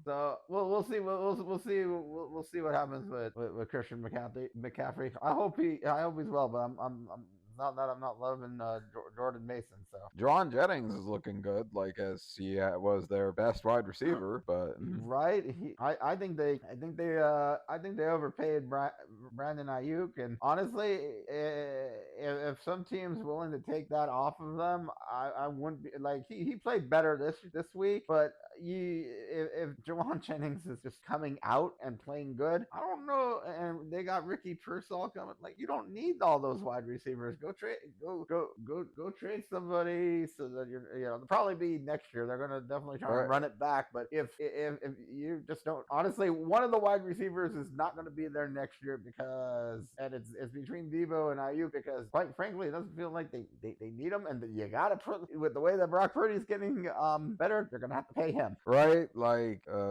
I mean, and like he had 3 long bombs. It feels like I'm looking at the longest for receiving. Like Juwan Jennings had a 45-yard long one. Debo Samuel 53, Brandon Ayuk 38, Jordan Mason 24. Like he's slinging these balls. Yeah, I mean Brock Purdy knows how to play, and he's getting better as with the more games he plays. Right, and that's what you want. And they're gonna have to pay him. It's gonna be interesting offseason next year. And Fred Warner continues to look amazing. Oh, that interception, touchdown, beautiful. Yeah, Antonio Gibson looked like he pushed him in for the touchdown almost. Like yes. The 49ers look like they're going to get back on track here. Yes, they do. We'll see how the rest of the season goes. And I know they play the Chiefs and a few other tough teams, but I think they'll be back in the playoffs. We'll see if they win the division. I think they had a hard first couple of games with just how the Vikings were an unexpected good team. And who did they Brian Flores seems to always have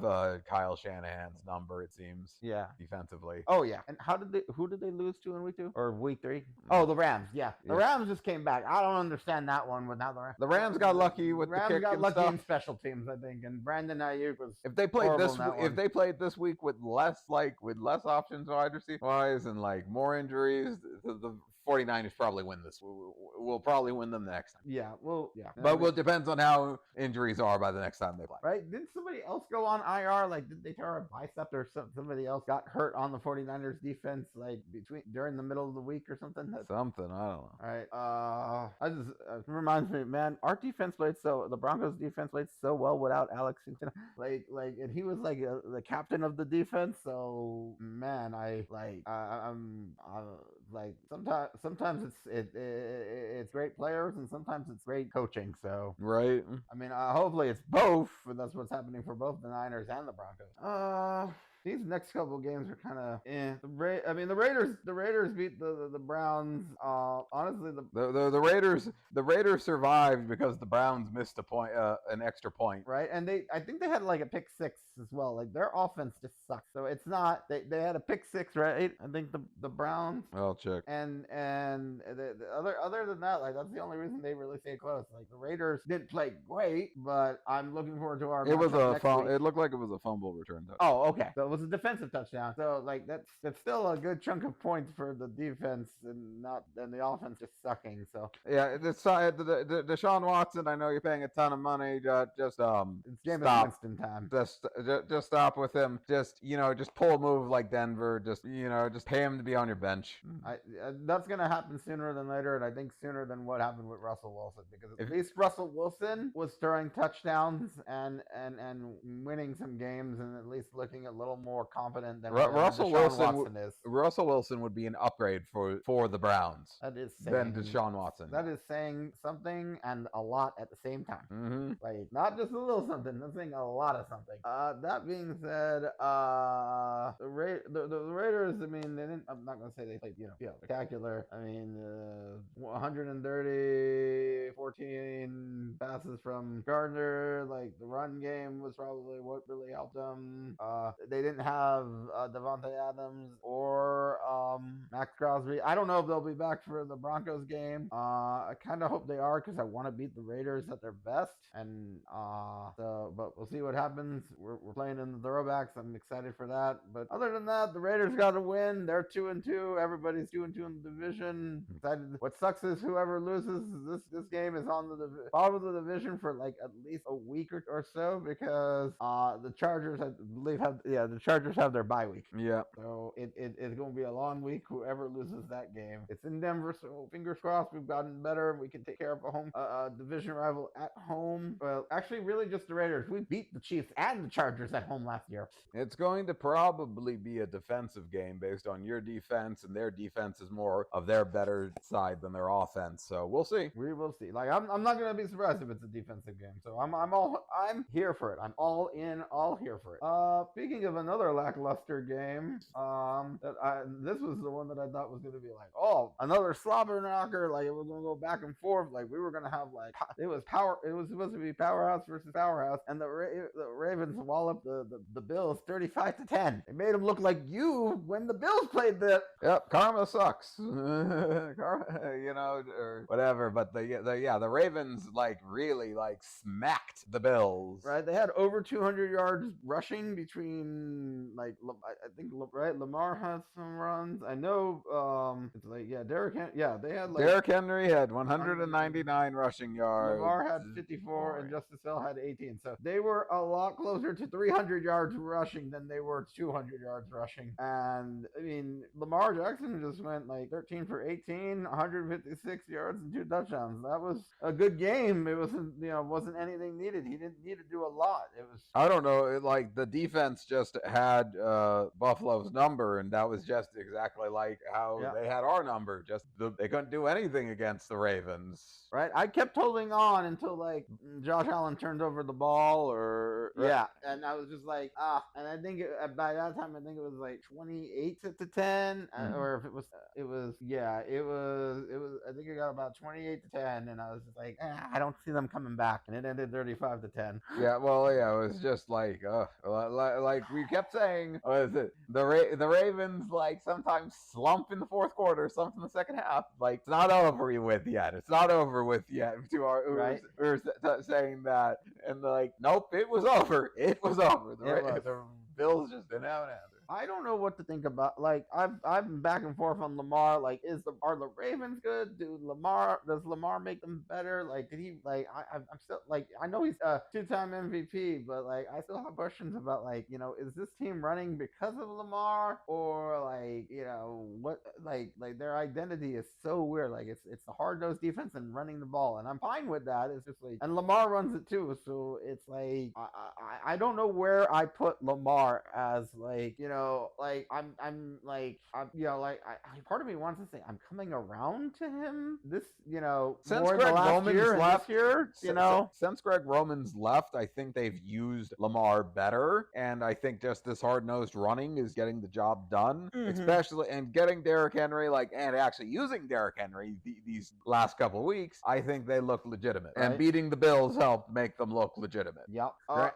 Granted, I still think the Bills are real. I think this is just a road bump. Yeah. Roadblock, whatever. Well, and you know what? If they played it in Baltimore, like if they got the win over them. If they have a tie, they'll play. The Ravens will most likely be the higher seed, depending on if there are any other tiebreakers. Because if another, if there's like a 3-way tie, who knows? But if the Bills have the second seed and the Ravens have to come to them or something, like, it could be a different game in Buffalo, because Baltimore's got a home field advantage because of that crowd. Right. I really think, unless shenanigans happen, that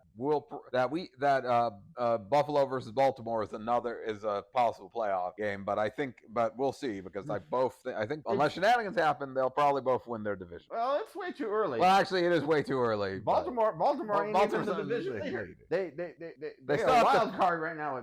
They still have to play Pittsburgh, but we'll see what happens, and that's going to be, I don't know what kind of game. Right?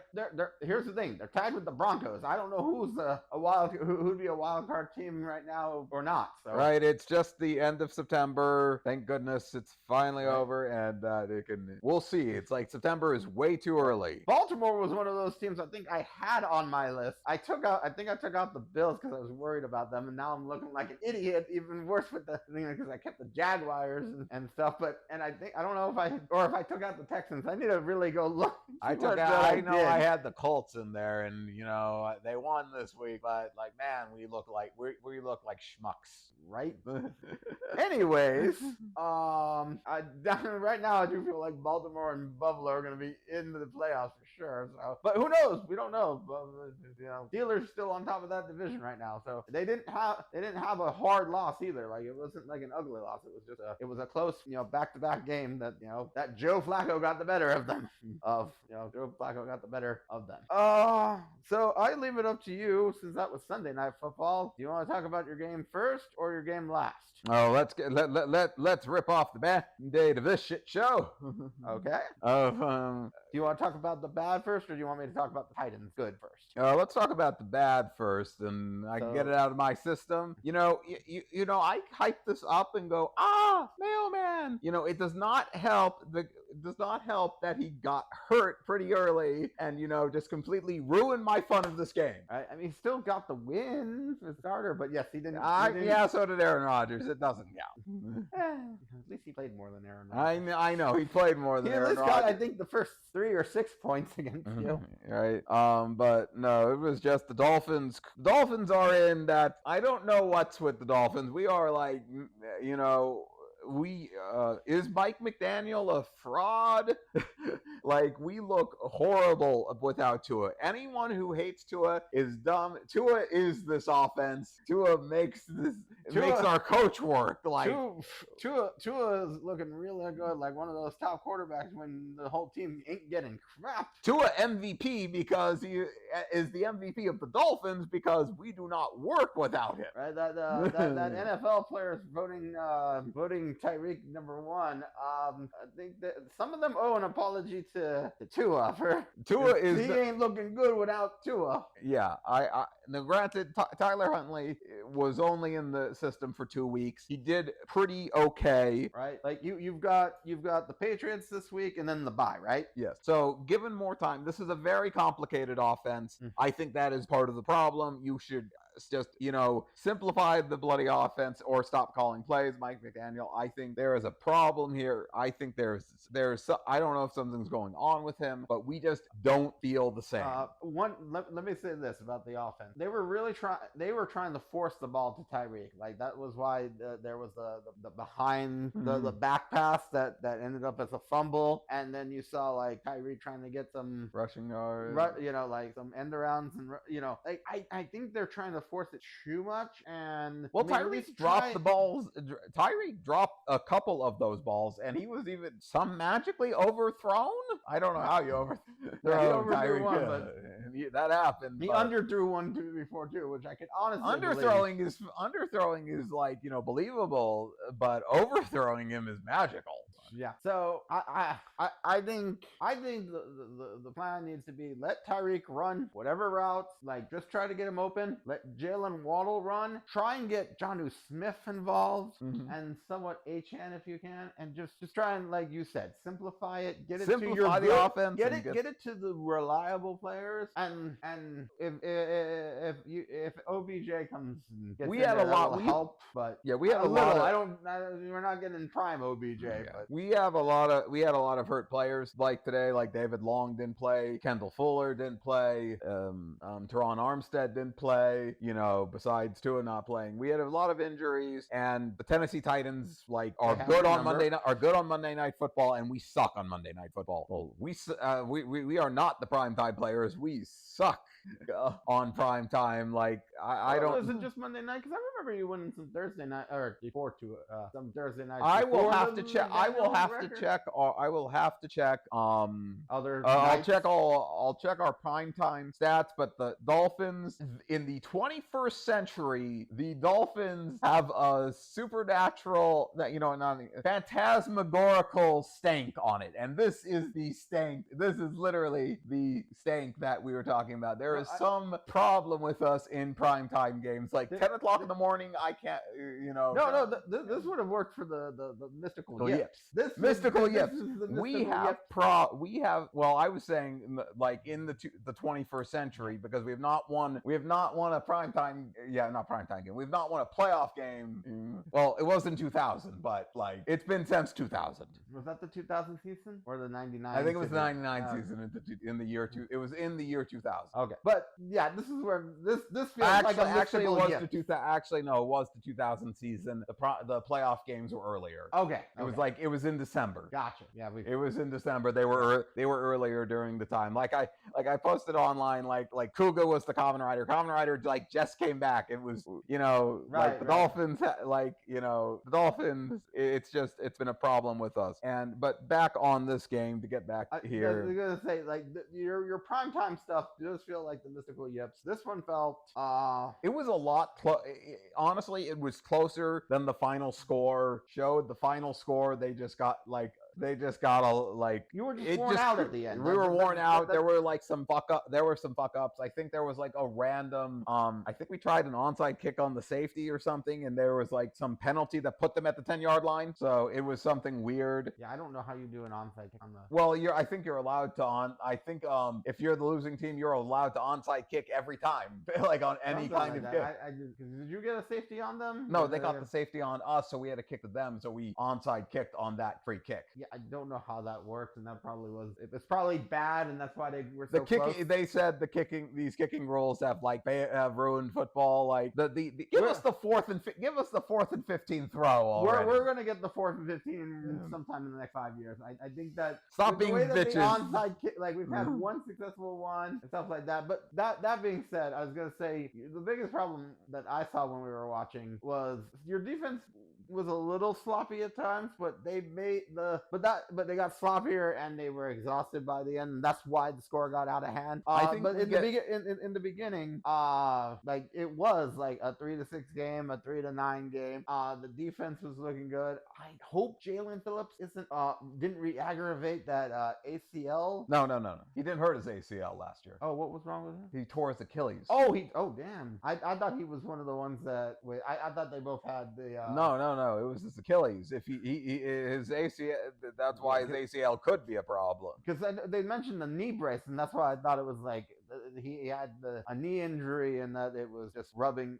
Like I don't know if he had any knee injury in the past. I just hope it's not bad. He that it did hurt have himself. a bad injury because he quit football in college and then came back to it, and that's why he's so frustrated when he gets hurt. Yeah. Because he has like some mental issues, mental illness that bothers him, and I understand. I understand that. I was gonna say frustration can lead to he had some depression. He had mental health depression issues from that, and that it probably those ghosts of that probably haunt him still, and it just sucks. Yeah. But yeah, just the but we looked kind of good. Like when we scored the touchdown, like if we could have made that 2-point conversion, we might have still been in it, but we messed up we messed up on the 4th and 1s. Like we can't convert. Like we suck on 3rd downs. We are off at I know Tyler Huntley's new, but like we look like we are the worst team in football to watch. Like every other team in the NFL felt like better to watch than us. And the Browns are debatable, and we'll see who's the worst team next week when you play the Patriots. I think some of those other teams like had better plays than we did. I'm making a gross generalization of like the first 4 weeks.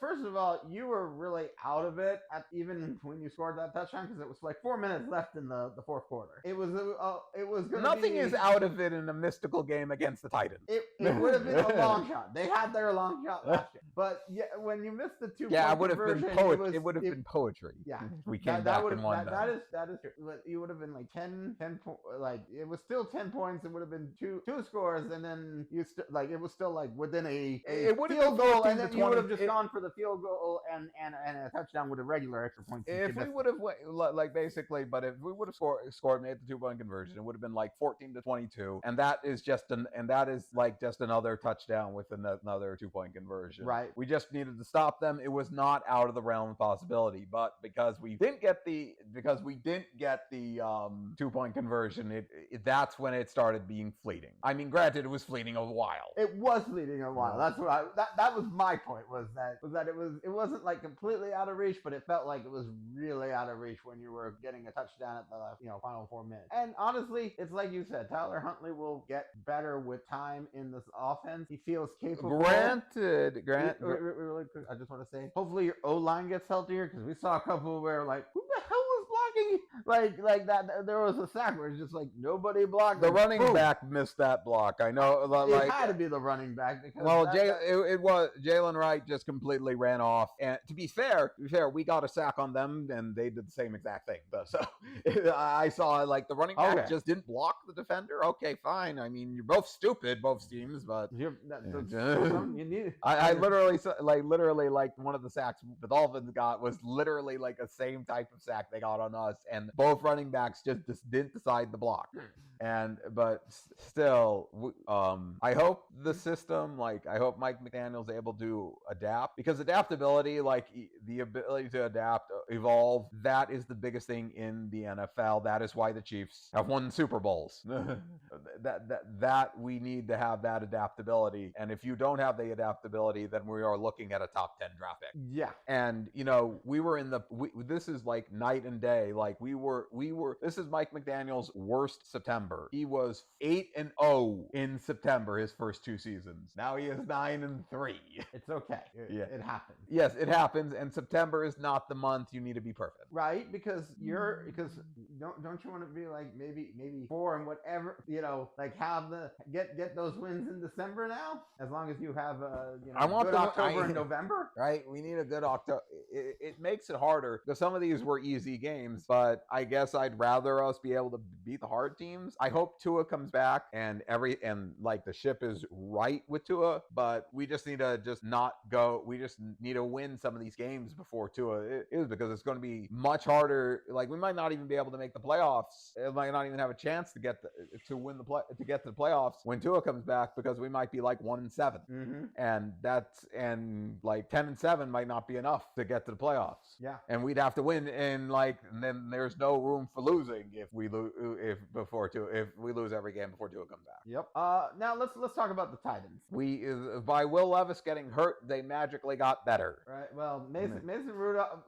We knew at the beginning when they signed Mason Rudolph that there was a chance that this was going to happen, and with the way that Will Levis, like, even though Brian Callahan says like he's still his quarterback, we're just waiting to see what the injury looks like, because I guess he was wincing a lot and with throwing shoulders. I can understand, but they win a few of those games if Mason Rudolph played. Agreed, and we can see how they do with Mason Rudolph because he's getting the ball. Like, he knows how to play with weapons, and Mason Rudolph was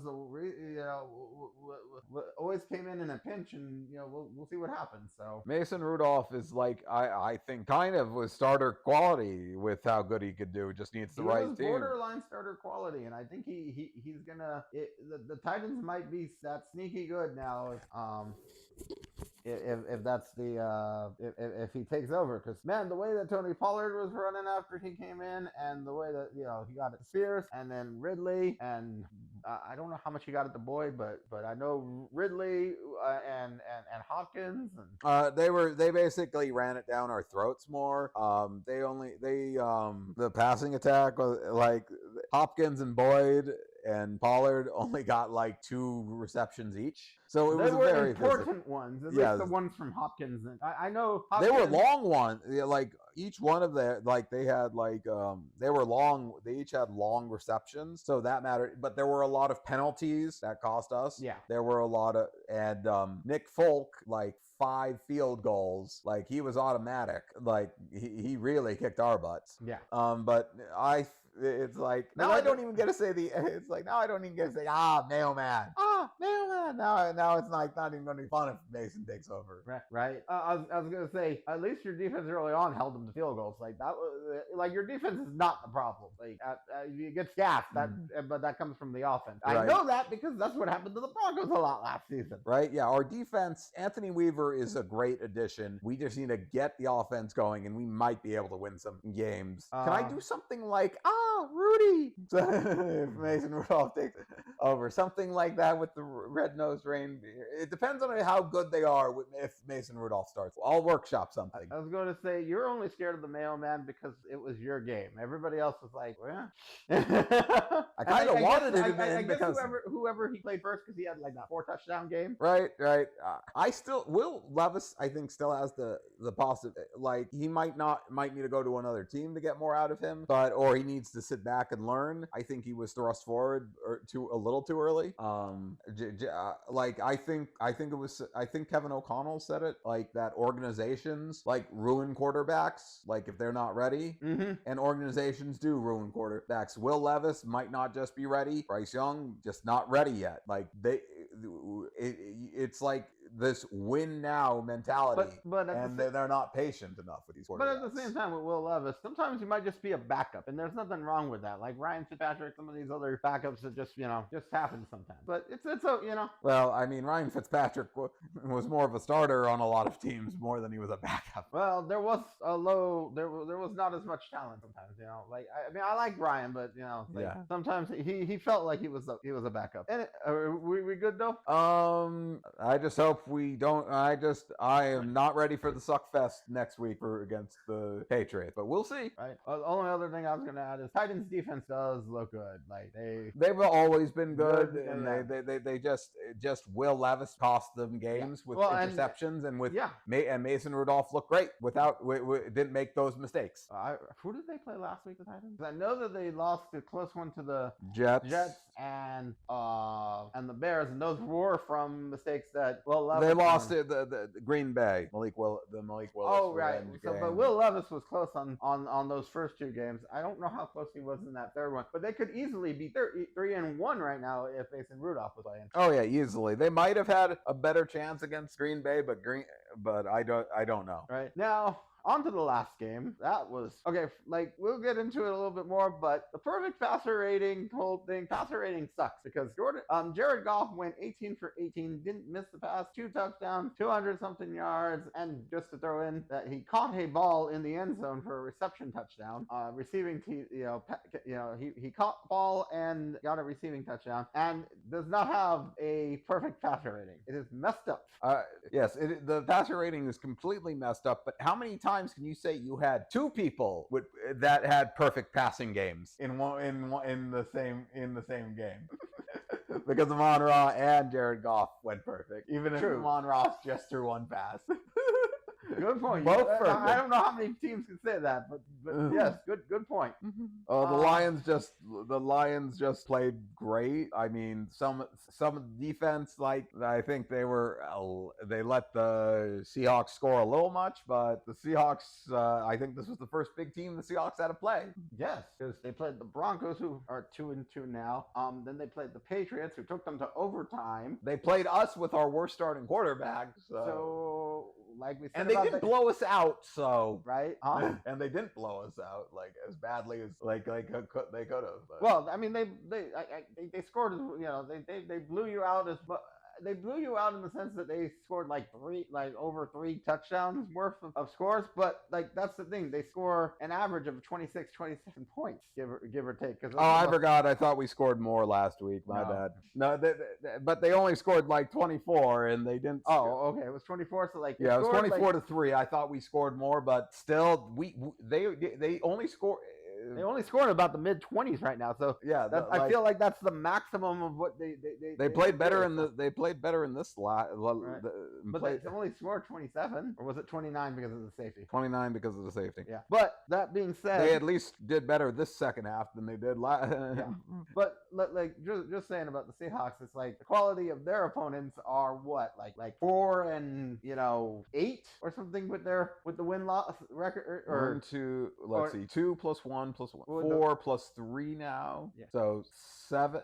So like it's like 7 and 9 was the quality of something, and that the 7 comes from the Lions. 7 comes from the Lions. Like the Lions before that game, like it was just like it wasn't quality wins. It's 4 and 8 if you remove the 4 and 8 if you remove the Lions. Right. So yeah, with those wins and stuff, like I think the Seahawks are a good team. I just think that they had they didn't have as tough of a schedule. Not like when we say about how the Broncos had everybody they played was a winning team. Right. I think they just might have got an easy start, and we'll see how they go from there. I mean, but like I know Gino threw like 50 times for 4. He was 38 completions for 38 completions, 56 attempts, and 395 yards for 1 touchdown and 1 interception. That's a lot of passing. That's a lot of passing. And that doesn't feel like a Geno game or a Seahawks game. Yeah, the Seahawks are like a run first team, so like and no DK Metcalf touchdown. Like for all his, I know he got like 7 receptions or 104 yards. I mean, right? Like I mean, he was a reliable target, but like I can't believe he didn't get into the end zone, honestly. Right. Now, meanwhile, the Lions. I mean, 3 of their. They got 3 running touchdowns. Right. Yeah. True. But I mean, Kenneth Walker was definitely a fantasy play. But that being said, meanwhile, like I felt like the Lions just did everything right. Like Jared Goff, 292 yards, 18 for 18, 2 touchdowns. Gibbs got 2 touchdowns. Montgomery got a touchdown. Jamison Williams had a spectacular play into the end zone. I mean, he was just like he was just running his ass off just to he beat everybody. Almost got him at the end there, but yeah. Former Bronco Tim Patrick even made a couple catches for 52 yards. Yeah, a lot of long plays. He got more yards, Tim Patrick, than Amon-Ra St. Brown. Right, Amon-Ra like he had a lot of receptions, but like there was a lot of Jamison Williams had the 70-yard play, and Laporta had 30 yards, and Tim Patrick had 29s, and David Montgomery just had a 40-yard catch So yeah, this Lions team is like, it seems for real. Yeah, they're getting the ball to everybody. So. The what was it? The loss to the Bucks might have been a blessing in disguise. Honestly, yeah. They learned to play offense then. And who knows if the Broncos win against the Buccaneers was a wake-up call for them. So sometimes you need a good wake-up call. So these losses have been certainly a good wake-up call. It's time to wake up, Dolphins. I don't think they can. We might be a corpse or in a coma. We'll get into that later. We'll get back into that much later. But the Dolphins got something wrong with them. But anything else we want to talk about with the Lions or the Seahawks? Like, I really love the Lions. The new uniforms for the Lions, the alternate outfits. Like, man, we need love more of those. Like the blue and the black looked wonderful. Yeah, I think we spoke on top of each other. I said I love them. Did you say the same thing? Yeah, I think something. They look wonderful. The blue and the black, the blue helmets, the black lion on it looked wonderful. The blue helmets just pop so much with the black. You know, like their specific blue, like the Honolulu blue or whatever, is like one of the best blues in the NFL. That might be like one of my favorite shades. Like I love blue. Mm-hmm. That might be like one of my favorite shades of blue. So. Mm-hmm. Right, like they have, like I think they arguably have the best shade of blue in the NFL. Mm-hmm. Not much competition with it. And that outfit just like distracted. Man, I hope they wear it more. Right? Wonder if they have a silver outfit that would go with it too. I could see that. Possibly, yeah. But I'll have to look at into their alternative uniforms. I think they have they've worn like they have silver jerseys. Right. I just don't know if if they have that on their list this year, like if they're gonna use them. Right. We'll see. Mm-hmm. Like I know the Broncos got all their uniforms and they're doing their throwbacks, and we got like one game with the Blues and stuff like that. So like, I want to see some of these alternate uniforms a little bit more. I wish Miami would have like a cool alternate like that. I see like the crucial catch or whatever the initiative they're doing this time. And so many of those. They had the dolphin, and the sunburst around it was like purple and orange, and it was like a few different colors, and it was black fine. If we did like a black helmet with that kind of thing, like that would be nice for the Dolphins. Like I will say, like crucial catch stuff, I wanted all the gear, like all of their stuff. Like I don't remember seeing the Broncos one specifically, but everything that I saw in the primetime games, like Ravens looked nice, the Dolphins, any of the, I'm blanking on what else I saw. But there was another team. It might have been the Bills from last night, but everything looked great. And I want my own. And it goes for a good cause too. So yes, great cause. And but I will say, like, I could see the Dolphins pulling off a black helmet for a change. Some teams can't pull off a black helmet. We have. I don't think like Miami has ever had like an alternative helmet, and we've always had the white helmet. I would love to see like an aqua helmet or an aqua helmet. An aqua helmet with like an orange jersey and stuff like that would look cool. Like I know the Broncos are gonna have a white helmet. I don't really like it. I don't because the Bronco itself is white.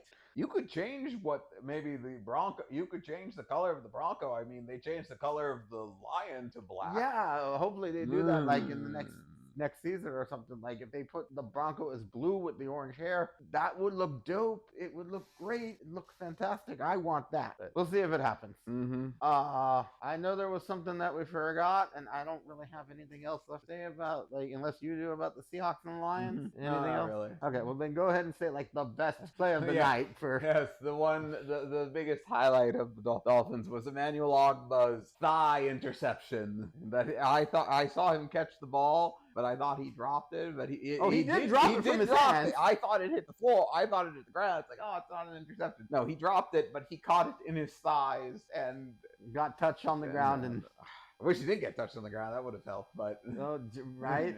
But yeah, no, the thigh interception was wonderful, and the biggest highlight of the night for the Dolphins.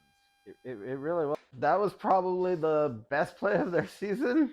You're right. That and Javon Holland's punch out in the Jaguars game. Those are probably the best plays we had this season. I'm nodding my head yes. So yeah. Not that you guys can see. Yes. Everyone can see our physical motions. Woo! Right. I am dancing right now. Well, we'll have to get some video. We'll get some video here soon. Anyways, anything else? Anything else we want to add to this? Oh, going to be a long season if we don't turn this around for the Dolphins. We can talk about the Dolphins in another podcast if we want. Again, like I Again. really like it's troublesome when we can do more Dolphins.